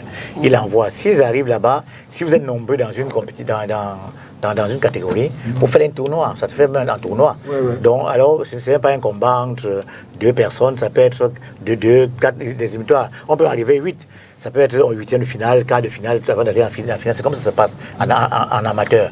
C'est quand c'est en professionnel qu'on sait qu'il y a tel combattant qui vient du Cameroun pour aller rencontrer tel combattant de Libye. Mais quand c'est amateur, vous arrivez, vous donnez vos catégories, ceux que vous pensez les meilleurs chez vous, vous les envoyez. Après, on fait un tournoi, on fait le tirage au sort, telle rencontre, telle après, tel contre tel après, le final. C'est pour ça qu'il y a des médailles là-bas, jusqu'à la médaille de bronze. Parce qu'ensuite, il devait avoir seulement la ceinture qu'on défend, ou bien il devait avoir le trophée. Quand c'est deux combattants, quand c'est que deux combattants, là c'est vraiment le tournoi. Donc vous présentez qui vous voulez. Et on fait la sélection, on fait les éliminatoires sur place pour arriver en finale. J'ai dit pour ne pas avoir eu l'accréditation, c'est un problème très grave. Dans la mesure où vous payez vos... On était sur la bonne voie. Ils nous ont envoyé des fiches qu'on a remplies, on a renvoyées. Donc, oui, on a rempli des fiches. On a rempli des fiches qu'on a renvoyées. À la fin, ils ont même envoyé une accréditation qui était à mon secrétaire général, qui avait des erreurs. Le gars a corrigé pour renvoyer, et directement ça a disparu. C'est ça, on voit tout ce qui s'est passé. Et après, on dit au gars on lui dit, on va te revenir, jusqu'à ce que c'est arrivé comme ça. Jean Bango. Et en plus, on lui demande de se mettre en contact avec celui-là de France. Mais vous vous rendez compte? Il faut simplement dire dans cette histoire, qu'au niveau du MINICEP, il y a des complicités. Il y a des complicités parce que ça ne s'explique pas juridiquement. Ça ne peut pas s'expliquer qu'il y a quelques années, le ministère avait demandé que toutes les fédérations s'arriment. Et je crois qu'elle faisait partie des fédérations qui s'étaient arrimées avec l'âge et tout ça, et déposées auprès du MINICEP. Et les mêmes dossiers que le ministère a reçu, le Comité national olympique a aussi une copie. C'est-à-dire que lorsque vous avez ces deux entités, ça veut dire que légitimement vous êtes reconnu. Est-ce que le CNO, justement, peut aussi se saisir? Le CNO est un arbitre un peu, un peu latéral. Il n'est pas directement concerné dans les réalités décisionnaires. Hein. C'est un arbitre, plus un arbitre que... quand ils sont deux partis comme celui que nous avons dans cette fédération. J'ai ça, je peux... Maintenant, le président qui est sur le plateau, lui, a fait sa légitimité, c'est-à-dire qu'en déposant au ministère et au niveau du comité national olympique. Mais qu'en est-il de son adversaire qui a pour résidence en France? Parce que là, c'est déjà là-dedans, il y a problème parce et qui est plus reconnu par voilà, c'est pour ça qu'on dit qu'il y a complicité. Parce que apparemment le ministre en place reconnaît celui-ci. C'est pour ça qu'il donne le OK de donner un peu de subvention, de donner de l'argent et de donner le OK. OK. Mais maintenant, d'autres arrivent et qui disent que non, celui-ci a été suspendu depuis. Bon, qui surprend un peu ceux qui ont le dossier. Et puis voilà, et c'était manigance. Parce que lorsque le ministre décide de donner son OK, c'est parce que, bien avant, par le passé, il a décidé de payer un certain nombre d'argent pour cette fédération. Maintenant, si pour une compétition, il y a blocus parce que l'autre partie, la partie adverse, a décidé, je ne sais pas, de par son relationnel ou alors de par ces gens infiltrés au niveau du ministère, de faire bloquer la procédure, ça cause problème. Mais je dis, nous sommes unanimes dans ce plateau, que toutes les fédérations ont pour siège le Cameroun. Dès lors où c'est parti sur cette base-là, celui-là, quel que soit le pouvoir qu'il a, ou alors quel que soit les liens qu'il a, au niveau de l'international. Comment justement expliquer que voilà, il faut, parce les que instances internationales c'est le Cameroun qui engage. Voilà, c'est le Cameroun qui engage ces financements. C'est le Cameroun qui engage tout en donnant aux athlètes, aux encadreurs et aux chefs de délégation. Parce que si le chef de délégation décide d'accompagner la fédération mère, on ne saurait comprendre comment celle qui est à l'extérieur... Il y a multicéphalisme au ministère. Il y a multicéphalisme de mots rue Gaston Bonnier. Ça ne peut pas exister. C'est comme si on disait que la Fédération camerounaise de football a pour siège au Brésil, par exemple. En France. Cela ne s'explique pas. Moi, je crois que ce que le président a dit, il faut savoir où est parti l'argent qui a été débloqué. D'abord. Parce que quand le ministre... ça veut dire qu'il y a des blocages. Et on lui a bien dit que tout avait été débloqué. Où est parti cet argent? Parce que c'est peut-être par là que vous pouvez avoir la solution à ce problème. En réalité, le chef de délégation m'a fait part qu'il ne peut pas aller débloquer l'argent sans avoir l'accréditation et qu'il va faire une note pour remettre. Donc, comme si l'argent n'était pas débloqué au ministère. C'est ce qu'il a, ça c'est derrière. Et même jusqu'à avant-hier, il me disait que, donc je vais faire un message, il a appelé, il m'a dit qu'il a de faire sa lettre au ministère, nous n'avons qu'à faire le nôtre pour revendiquer nos droits, que lui va faire ça. Donc, il va la question que je pose quand même par rapport à votre fédération, est-ce que le chef de délégation à force de président de l'association, parce que j'ai l'impression que le chef de délégation... Vous connaissez très bien comment ça se passe. La délégation, c'est le ministre.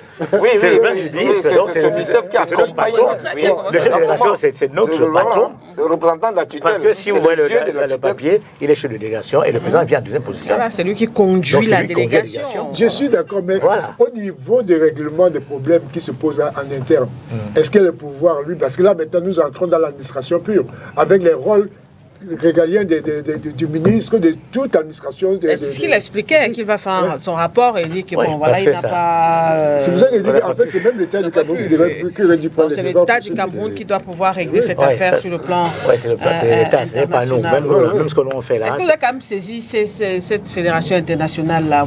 Vous avez quand même saisi depuis ce litige, tout ce qui se passe là? Bien sûr, même la décision de la CC, machin, on l'envoie chez eux. On les envoie tout ce qu'on a comme problème. Oui, bien sûr. Voilà. Et quelle est leur réaction? C'est qu'actuellement, là, je vous dis que depuis, comme on n'a pas eu l'accréditation, c'est-à-dire que comme ils ont eu leur petit complot, ils n'ont pas voulu nous satisfaire, c'est tout. Ils ont les lombres à vue. Il y a vraiment des problèmes qui se posent. Le privé à Paris, il faut comprendre. Le gars ne le connaît pas. Il dit qu'une fois, ils ont écrit en disant que n'importe quelle association peut s'inscrire chez eux. n'importe quelle association peut s'inscrire chez eux. Oh, c'était pour... Donc, la fédération camerounaise avec pour siège à Paris peut s'inscrire. Donc, je vous dis qu'ils n'ont pas. Parce que nous avons fait... Est-ce que c'est normal, Timon? Non, je dis qu'ils n'ont pas de test. Ils ont un test. Parce qu'il n'est pas possible que vous soyez un organisme international reconnu. Ils ont leur statut. C'est-à-dire que le Cameroun peut présenter trois candidatures, je veux dire... Trois associations. Et ces derniers-là, ils ont laissé les gars de l'autre camp, ils ont combattu. C'était en 2023. C'est très grave. Peut-être que même actuellement, que nous parlons, peut-être qu'il y a des gars du Cameroun qui sont là-bas. On ne sait pas. C'est sous fonds propres, pas sous fonds de l'État du Cameroun. Oui, sous fonds propres. Là, c'est sous fonds propres qu'ils font. Donc les gars se connaissent entre eux, ils partent. Ils font leur truc, nous sommes là, on attend. Peut-être qu'ils savent ce qu'ils gagnent. Voilà. Mais moi, je vous aurais conseillé, vous, Monsieur le Président, de demander, et il fallait y aller, mais à titre individuel, pour régler ce problème sur place. Exactement. Il faut ou alors son conseil juridique. Oui. Vous voyez, pour toucher du doigt, vous ne comprenez pas ce qui se passe. Quelles sont moi, voici la lettre qui me demande de venir avec mes compétiteurs et on ne me donne pas l'accréditation. Qu'est-ce qui se passe? Et je vois d'autres Camerounais ici qui compétissent. C'est quelle fédération? Exactement. Quand vous êtes sur place, ça règle. C'est ce que on m'a conseillé, mais cette fois-ci c'était trop tard. Puisque c'était trop tard de partir. Oui, c'était à la veille que ça a commencé. Et en 2023, quand nous avons fait ça, eux-mêmes nous ont invités. En 2023, nous avons demandé, on est venu au ministère, on a demandé, le ministère a refusé. C'est le ministère qui a refusé de nous laisser. J'ai parti à l'ESG là-bas, en Thaïlande, pour négocier ce problème. Le ministère a refusé? Oui, nous avons écrit pour qu'il y ait des situations comme ça. Ils ont dit que nous n'avons pas à nous battre avec les gens qui ne connaissent pas. Et là, nous avons tout décrit, on a envoyé là-bas chez eux. On a même porté plainte, mais sauf que la plainte a été déclarée... non fondée. Non, pas irrécevable. Non fondée. Ils ont dit qu'ils ne sont pas... On appelle quoi là? Ils ne sont pas compétents. Voilà, parce que la réalité, c'est la CCA. C'est pour ça que... Mais la plainte de la CCA, ce n'était pas nous. C'était eux. Pour dire que le bureau qui est sur place ne sont pas reconnus. Et la CCA, on devait le payer. Nous, on dit on ne peut pas payer.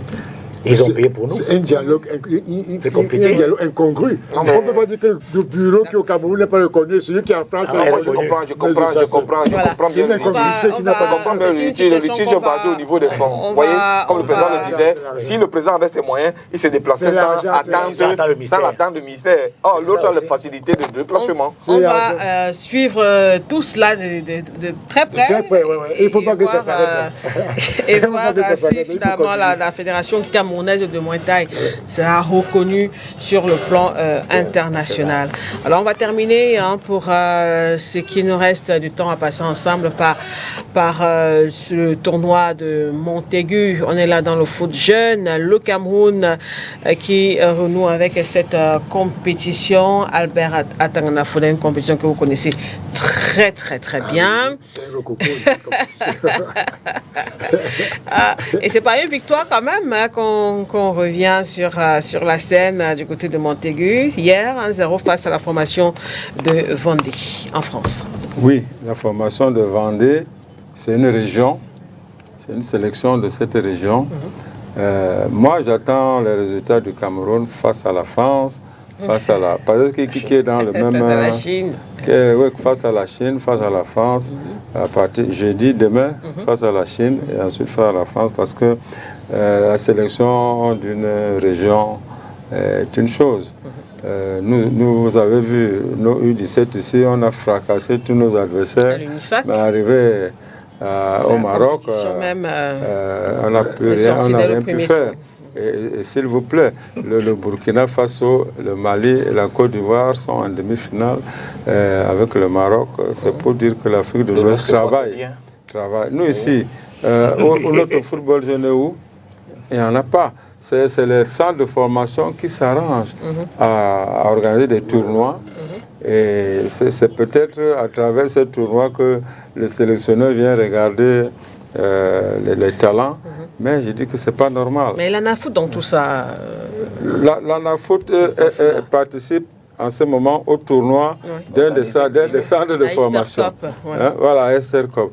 Donc vous comprenez que même l'ANAFOOT est obligé de venir participer pour une évaluation de ses talents, pour sa formation. Et ce qui n'est pas normal. La FECAFOOT, sa première mission, hein, c'est le football amateur et essentiellement à partir de la base. C'était bien quand même, selon vous, donc, de renouer avec une telle compétition? Oui, par défaut. Il faut bien le dire, parce qu'il a fallu qu'il y ait des ajustements pour qu'on invite le Cameroun. Je vous rappelle que, sans publicité, l'école de football de Brasserie a gagné 3 fois. C'est vrai qu'ils ont participé 4 ou 5 fois, mais ils ont gagné 3 fois successivement, parce qu'à l'époque, le Cameroun n'avait pas de sélection U16. Donc, ils ont demandé à ces centres de représenter le Cameroun. Mais, comme nous venons de le dire au ministère, on a changé de ministre et ses collaborateurs ont estimé que non, ce centre-là joue avec ses couleurs, fait sa promotion, et vraiment, ce n'est plus, on ne sait plus si c'est le Cameroun. Il vaut mieux qu'il y ait une sélection du Cameroun. Cette sélection est partie, est arrivée derrière, en laissant beaucoup de factures à l'hôtel, dans les hôtels, des téléphones, les jeunes appellent au village, hein, et tout. Ils ont laissé. La deuxième année, ça a été la même chose. Montaigu avait décidé de ne plus inviter le Cameroun à cause de ce genre de choses-là. Et bon, je crois après plusieurs années, ils ont quand même, il y a eu beaucoup de négociations. Ils ont quand même invité le Cameroun, mais ce n'était pas ça. Cette fois-ci, le Cameroun, qui est toujours sur la liste d'attente, a eu l'opportunité, qui a eu des ajustements pour être là-bas. Il s'agit maintenant, pour Fiala, de tout faire pour redorer le blason de ce football camerounais des jeunes, même si nous ne gagnons pas, mais il faut dire qu'on se comporte de manière honorable. Mais je dis une chose, il n'y a pas de football jeune au Cameroun. Comment est-ce qu'on va former une sélection juste sur une base comme ça là? Alors, Jérôme Bango, vous êtes agent du joueur. Le tournoi de Montaigu aussi est marqué, on le sait, par la présence de plusieurs recruteurs. Pour vous, c'est important quand même que le Cameroun se retrouve évidemment au sein dans un tournoi pareil?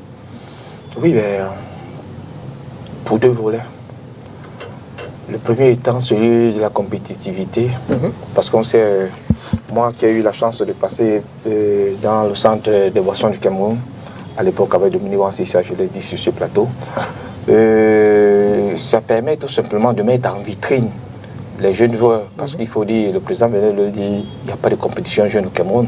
Donc lorsqu'on a fait le ramassis de X et Y et d'amener dans une telle compétition, ça permet à ces jeunes-là d'être la vitrine, parce que à Montaigu est situé presque à 35 km de Nantes, et ça permet que les recruteurs qui arrivent de partout, dans tous les horizons européens, permet de dénicher quelques talents pour aussi les centres de formation, pour permettre à ces jeunes-là plus tard d'éclore et de devenir des vedettes. Maintenant, le deuxième volet étant celui de la représentativité. Le Cameroun, vous savez que, excepté les sélections, les clubs aussi arrivent. C'est-à-dire que les promoteurs, les grosses structures, oui, aussi arrivent. Maintenant, il faut dire, est-ce qu'il était important que les U15 partent? Moi, je dis non. Non, peut-être il fallait laisser toujours les boissons du Cameroun amener sa formation. Le débat n'est plus à ce niveau. Oui, parce que je dis, déjà, ce qu'on a pu faire au Maroc, il ne fallait pas repartir rapidement du côté de Montaigu. Donc c'est vrai que le Cameroun, l'État du Cameroun avait un besoin de participer ou alors de renouer avec cette compétition.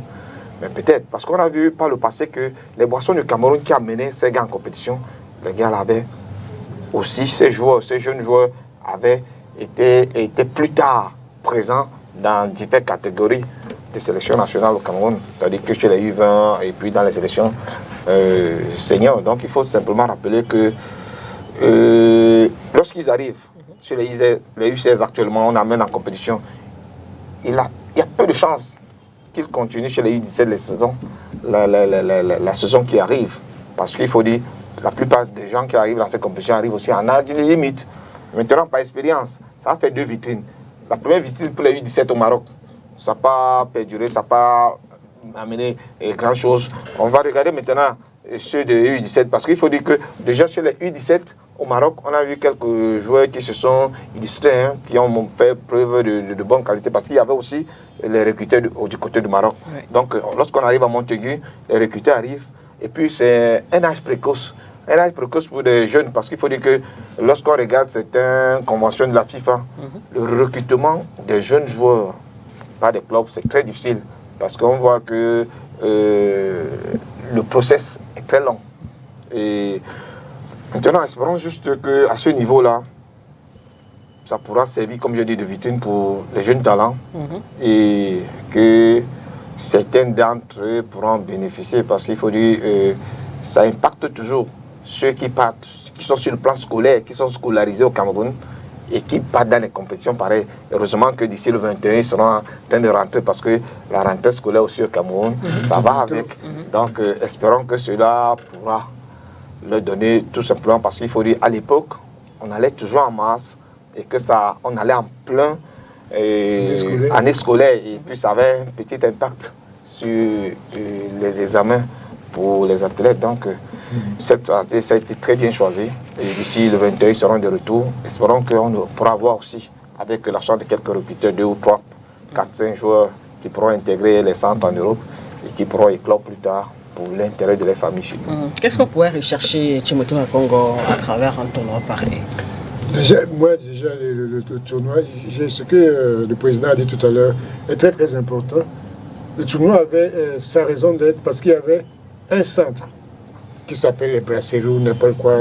Un centre qui assurait le suivi des enfants pendant des années. Vous avez vu, d'ailleurs, notre équipe nationale était alimentée à 80% à une époque par les gars qui venaient des brasseries du Cameroun. En fait, qui venaient de ce centre du Cameroun. Et dans ce centre-là, peu importe qu'on l'aime, qu'on ne l'aime pas, dans ce centre-là, il y a un suivi sur le plan scolaire, sur le plan psychique, sur le plan sportif, sur le plan de la récupération. Sur tous les plans, il y a un suivi qui est fait, pas en une opération, mais sur plusieurs années. Oui. Le résultat est absolument probant, il est absolument sûr. L'injectable, les taux, tous ces gens sont passés par les centres. Ça veut dire, le président a dit qu'il n'y a pas un football jeune organisé au Cameroun. En réalité, ça n'existe pas. Maintenant, quand l'État fait la récupération pour faire une sélection nationale des jeunes, alors qu'il y a un centre qui produit parfaitement cet effet-là, parce que Montaigu était gagné pas par l'équipe nationale. Est-ce qu'aujourd'hui, on est dans le même contexte? On n'est pas dans le même contexte. Il y a d'autres centres aussi qui pourraient, évidemment, se revendiquer, de pouvoir aller défendre le Cameroun dans C'est vrai, il y a d'autres centres. Mais maintenant, pour que ces centres soient regroupés, il faut un championnat de jeunes. Oui.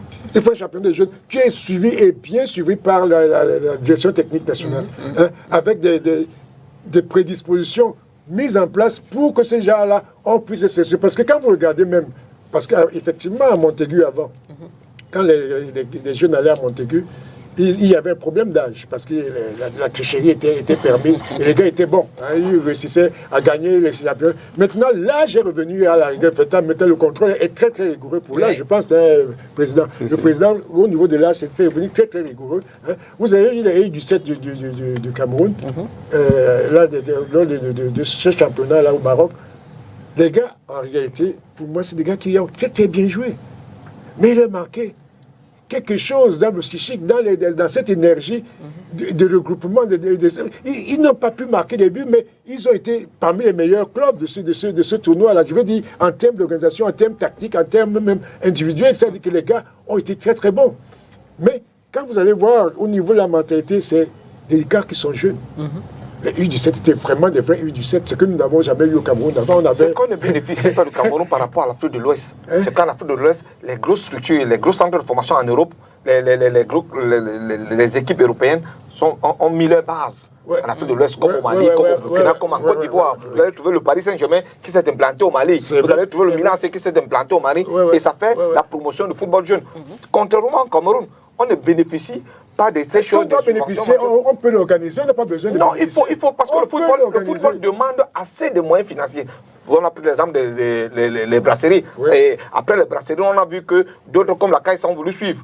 et que ça n'a pas tellement marché. Oui, que ça n'a pas marché. On a vu du côté de Limbé, avec d'autres structures.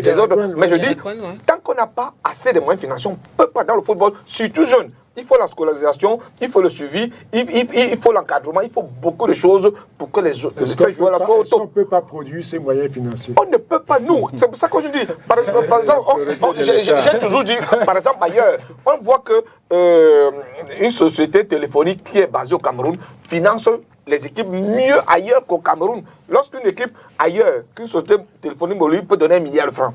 Alors que le milliard de francs ne suffit pas pour l'ensemble des équipes au Cameroun, on se pose des problèmes. Pourquoi est-ce que vous voulez que les mêmes joueurs qui quittent au Cameroun dans ce championnat préfèrent aller jouer en Tanzanie, au Congo ou bien machin tout, où les salaires sont mieux payés là-bas? Parce que les grandes structures mettent assez d'argent. Donc, lorsqu'on parlait, le Burkina est qualifié, le Mali est qualifié, la Côte d'Ivoire est qualifiée, c'est parce que là-bas, les grandes structures européennes ont leur base là-bas. On ne travaille pas en Afrique centrale parce que... Il y a tellement... Moi, j'ai la chance d'aller au Mali. Nous avons été en Tunisie. On a vu Espérance des centres des États-Unis. On a été en Égypte. Zamalek et El Ali. Ont des sociétés de construction d'ouvriers. On les banques, on toutes ces structures qui remettent de réinjecter ces bénéfices dans des clubs. Espérance de Tunis, pareil. Et les autres. Au Cameroun, la politique sportive, ça ne marche pas parce que... Vous parlez du Mali. Oui, je dis, on a eu la chance d'aller au Mali. Et ça fait pas 1 mois ou 2 mois où on a eu des gens qui venaient du Milan AC pour faire les recrutements des U17, U15 avec une très belle organisation. Mais vous voyez, là, c'est ouvert. Mais vous dites, vous occupez du recrutement au Mali ou bien en Afrique de l'Ouest, vous avez beaucoup plus de chances de faire le transfert des joueurs. Vous arrivez au Cameroun, où tout le monde est intelligent, tout le monde est sage, jusqu'au président des clubs. Alors c'est très difficile de faire transférer le même joueur. Parce que lorsque vous allez toucher X, on va vous dire non. Monsieur, c'est le président qui a tout donné, qui a acheté la Godas, qui a acheté X, qui a acheté Y. Ah, alors en ce moment, et on le dit toujours. C'est-à-dire nous-mêmes, il y a blocus, oui, constitue un obstacle. Voilà, parce que lorsqu'il n'y a pas de transfert de joueurs, je prends l'exemple de Lionel Ateba, qui part de la Dynamo pour USM à Alger. Mais lorsqu'il y a transfert de ce joueur et que la structure organisationnelle de l'équipe ne sait pas comment gérer les fonds du transfert du joueur, ça cause au problème. Il y a plutôt bagarre. On a vu ça dans le sport, on a vu ça à la Dynamo, on a vu ça dans le canon de Yaoundé. Sauf peut-être le Coton Sport, qui est une bonne organisation, mais qui à un moment c'est fracturé de cette organisation-là qui aujourd'hui a des problèmes. Parce que je dis, lorsque vous ne pouvez pas transférer dans une saison 1 seul ou 2 bons joueurs qui permettent de renforcer le club financièrement, vous attendez le football, les subventions. Non, vous assurez. Et si vous n'êtes pas qualifié pour les clubs africains, parce que la CAF va vous financer aussi un peu d'argent, qui va vous permettre de faire le recrutement, tout est bloqué. Mais vous voyez qu'en Afrique de l'Ouest, seuls les petits centres de formation, donc par exemple le Milan décide de vous octroyer 2 ou 4 milliards de francs CFA. Mais comment est-ce que vous allez créer les structures, vous allez bien être organisé, et puis le football va suivre là-bas. On a vu le Sénégal. Aujourd'hui, c'est le Mali, c'est le Burkina, c'est les autres. Ce qu'il faut expliquer, c'est que ce n'est pas le Milan qui débloque directement les 4 milliards de francs. C'est les structures connexes. C'est-à-dire que, en fait, l'argent ne vient pas directement du Non, le Milan, c'est le Milan, c'est en lui-même injecte 80% de besoin de la structure. C'est déjà beaucoup en équipement, en ballon et autres. Je prends l'exemple. Vous allez voir, je dis, quand on prend le contexte au Cameroun, on voit que les brasseries recrutent chez les gars du quartier où les joueurs n'ont pas de chaussures là-bas, où l'entraîneur n'a même pas de diplôme. Donc, mais qui a les meilleurs joueurs de la matière grise au quartier, les enfants qui se demandent, qui sont talentueux. Alors, le brasserie pas de s'approvisionner là-bas. Contre celui qui perd son temps, qu'est-ce que les brasseries lui donnent? Rien de bon. Qu'est-ce que les brasseries ne veulent même pas qu'il ait une formation. Les brasseries ne veulent même pas le partenariat. Mais lorsqu'ils sont venus estiper votre bon joueur et qu'ils sont amenés, c'est fini. Quelques 2-3 ballons qui plus tard doivent se percer et ça a été renouvelé. Comment ça doit se passer? Donc, vous avez observé ce qui se passe. Non, c'est ce qu'on observe. On a la chance de parcourir les structures de formation. On a la chance de parcourir les structures de formation et de se rendre compte que les grosses structures organisent des tournois. pas uniquement les Brasseries, les grosses structures organisent les tournois. Et les structures moins structurées viennent dans ces tournois avec de très bons joueurs. Tout à fait. Et maintenant, les grosses structures là récupèrent les joueurs où personne n'a le droit de réclamer. En disant, OK, on va vous donner 2 choix libres, on va vous donner 3 ballons, on va vous donner quelques trucs. Est-ce que c'est pas organisé? Mais je dis à la base...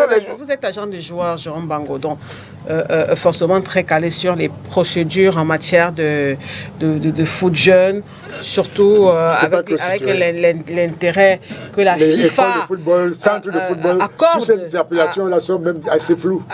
École de football, centre de football... on ne peut pas venir prendre un joueur comme ça d'un centre et puis rien ne se passe. Au niveau national.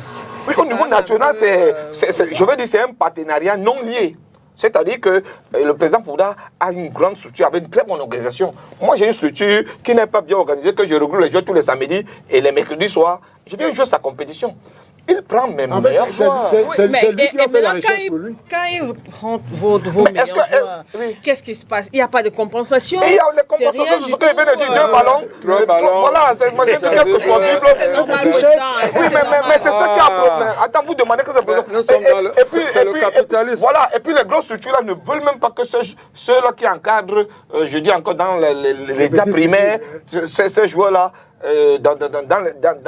dans les lieux pas aussi catholiques que ceux-là, ne peut même pas qu'ils soient formés. Parce qu'après, vous n'avez pas le droit de venir réclamer le joueur que vous, à la base, vous avez formé. Mais est-ce que c'est normal? Mais est-ce que c'était pas normal? À qui la faute? C'est l'organisation globale de football au Cameroun. Mais bien sûr, bien sûr. À l'époque, vous avez vu que les joueurs qui ont été têtus à l'UFBC, qui ont été chassés de cette structure, la CADI a récupéré, la CAIS a récupéré et faisait d'autres formations. Et vous avez vu d'autres structures, comme le CTF de Bonabri, qui avait une très bonne organisation, d'autres structures, mais qui plus tard, voilà, qui s'était fait des partenaires. Moi, je prends l'exemple de l'équipe de Ivoire Lamé, Manéwan, qui avait un partenariat avec le Racing Club de Paris. Mais comment vous pouvez savoir qu'une équipe qui est cachée à Manjo a le partenariat avec le Racing Club de Paris et que le Canon, qui est aussi visible au Cameroun, n'arrive pas à décrocher un bon contrat avec d'autres structures? Vous ne les chutez pas. Je dis c'est très difficile parce que moi j'ai joué les derniers moments avec l'équipe des boys là, mais à Manéwan, j'étais habillé jusqu'au sac avec le Racing Club de Paris. Par exemple, moi je dis, tant que vous ne pouvez pas faire des partenariats, j'ai proposé ça ailleurs. J'ai proposé cela. Chez les Maliens, ils ont bien réussi. J'ai proposé ça au risque de Douala et à Léopard. J'ai dit à Léopard, par exemple, faites un partenariat avec le coton. Transformez un joueur au coton. Et lorsqu'ils sont africains, ils vont partir à y jouer. Ce sera une belle vitrine. Si vous n'avez pas assez de moyens, si on n'a pas assez de moyens, faites des partenariats avec les autres pour que les meilleurs éléments soient mis bien à la vitrine. Et que, parce qu'on savait qu'à un moment, Coton Sport avait les possibilités d'être africain. Mais depuis lors, on a faussé les champions du Cameroun, ça devient très difficile. La chance que nous avons... Il nous reste quelques minutes. Oui, la chance que nous avons, c'est... On parle ici du centre de brasserie. Ils ont 3 tournois majeurs par an. Sur l'année quand même. Oui, et ils font venir au moins une douzaine de recruteurs. Ça, c'est une vitrine pour même les autres centres qui viennent à ces tournois. Vous avez remarqué que les Nganako n'ont pas joué le championnat du Cameroun, les Baléba n'ont pas joué le championnat du Cameroun, mais ils se retrouvent, ils s'en vont et se retrouvent en équipe nationale. Vous voyez donc qu'il y a un problème au niveau national, c'est-à-dire que les sélectionneurs de catégories inférieures, vraiment, composent leur sélection, on ne sait pas sur quelle base. Mais voilà la base. Mais comme tout à l'heure, j'étais convoqué à la Istakor. On m'a demandé de venir à l'Istakor. Mais j'ai dit, mais attends, je ne peux pas venir à l'Istakor parce que, voilà. Parce que je dis bien, il y a les recruteurs qui arrivent sous la couverture des grandes structures. Bien sûr. Et Jérôme, je ne pourrais pas discuter le président Fouda avec quelqu'un qui est bien basé au Paris, qui est représentant de Paris, qui a toutes les possibilités autres. D'où on préfère aller travailler en Afrique de l'Ouest, où là-bas le champ est libre, où il y a beaucoup plus de possibilités, ou alors où ce n'est possible tellement discutable. Mais lorsque vous arrivez, comme je dis par exemple, j'ai discuté avec le président de Bamoutos, et je lui ai donné un certain nombre de carnivals, des choses à suivre. Voici, l'équipe ne peut pas souffrir quand vous appelez Bamoutos. Vous avez 1 milliard de supporters. Vous avez mangé de... Mais pourquoi on faire le transfert des joueurs? Ne serait-ce que chez les Tunisiens, chez les Algériens ou chez les Marocains, d'abord pour un premier temps. Pourquoi? Parce que la plupart des présidents au Cameroun disent, c'est mon joueur. Et lorsqu'on dit c'est mon joueur, on est impossible de s'occuper financièrement de lui faire un transfert, parce que le rêve du joueur, c'est d'aller jouer à l'international. Mais lorsqu'il ne peut pas sortir, vous voyez, il fait la mine. Et après un moment, on dit, mais et aussi, dans les caisses, il y a... Voilà. Après, c'est la famille qui commence à lui dire, mais voilà, tu as joué dans l'Union, ça fait 14 ans, tu n'avances pas, tu ne recules pas, c'est quoi avec ton football? Et chacun rêve d'aller au moins jouer. C'est-à-dire qu'il s'est en Guinée. Mais puisqu'il veut faire deux fonctions à la fois qu'il ne maîtrise pas. Parce qu'il y a beaucoup d'agents qui sont venus se stocker au niveau de la fédération parce que les présidents ne connaissent pas si les joueurs ont été transférés à l'international. Alors, pour terminer sur le tournoi de Montaigu, avant de se séparer, peut-être, Maître, vous avez un commentaire là-dessus, sur la participation du Cameroun à ce tournoi? Non, vraiment, je n'ai pas de commentaire là-dessus. C'est que si le président est là et qu'ils ont tout débattu, ils maîtrisent vraiment bien ce volet-là que moi. Donc, alors, Timothée, vous attendez aussi de voir le Cameroun devant la Chine, devant la France? Je crois que, sincèrement, je crois que le Cameroun, au niveau des minimes, là, des 16 ans, n'est pas prêt encore. Par rapport aux autres structures, nous ne sommes pas prêts.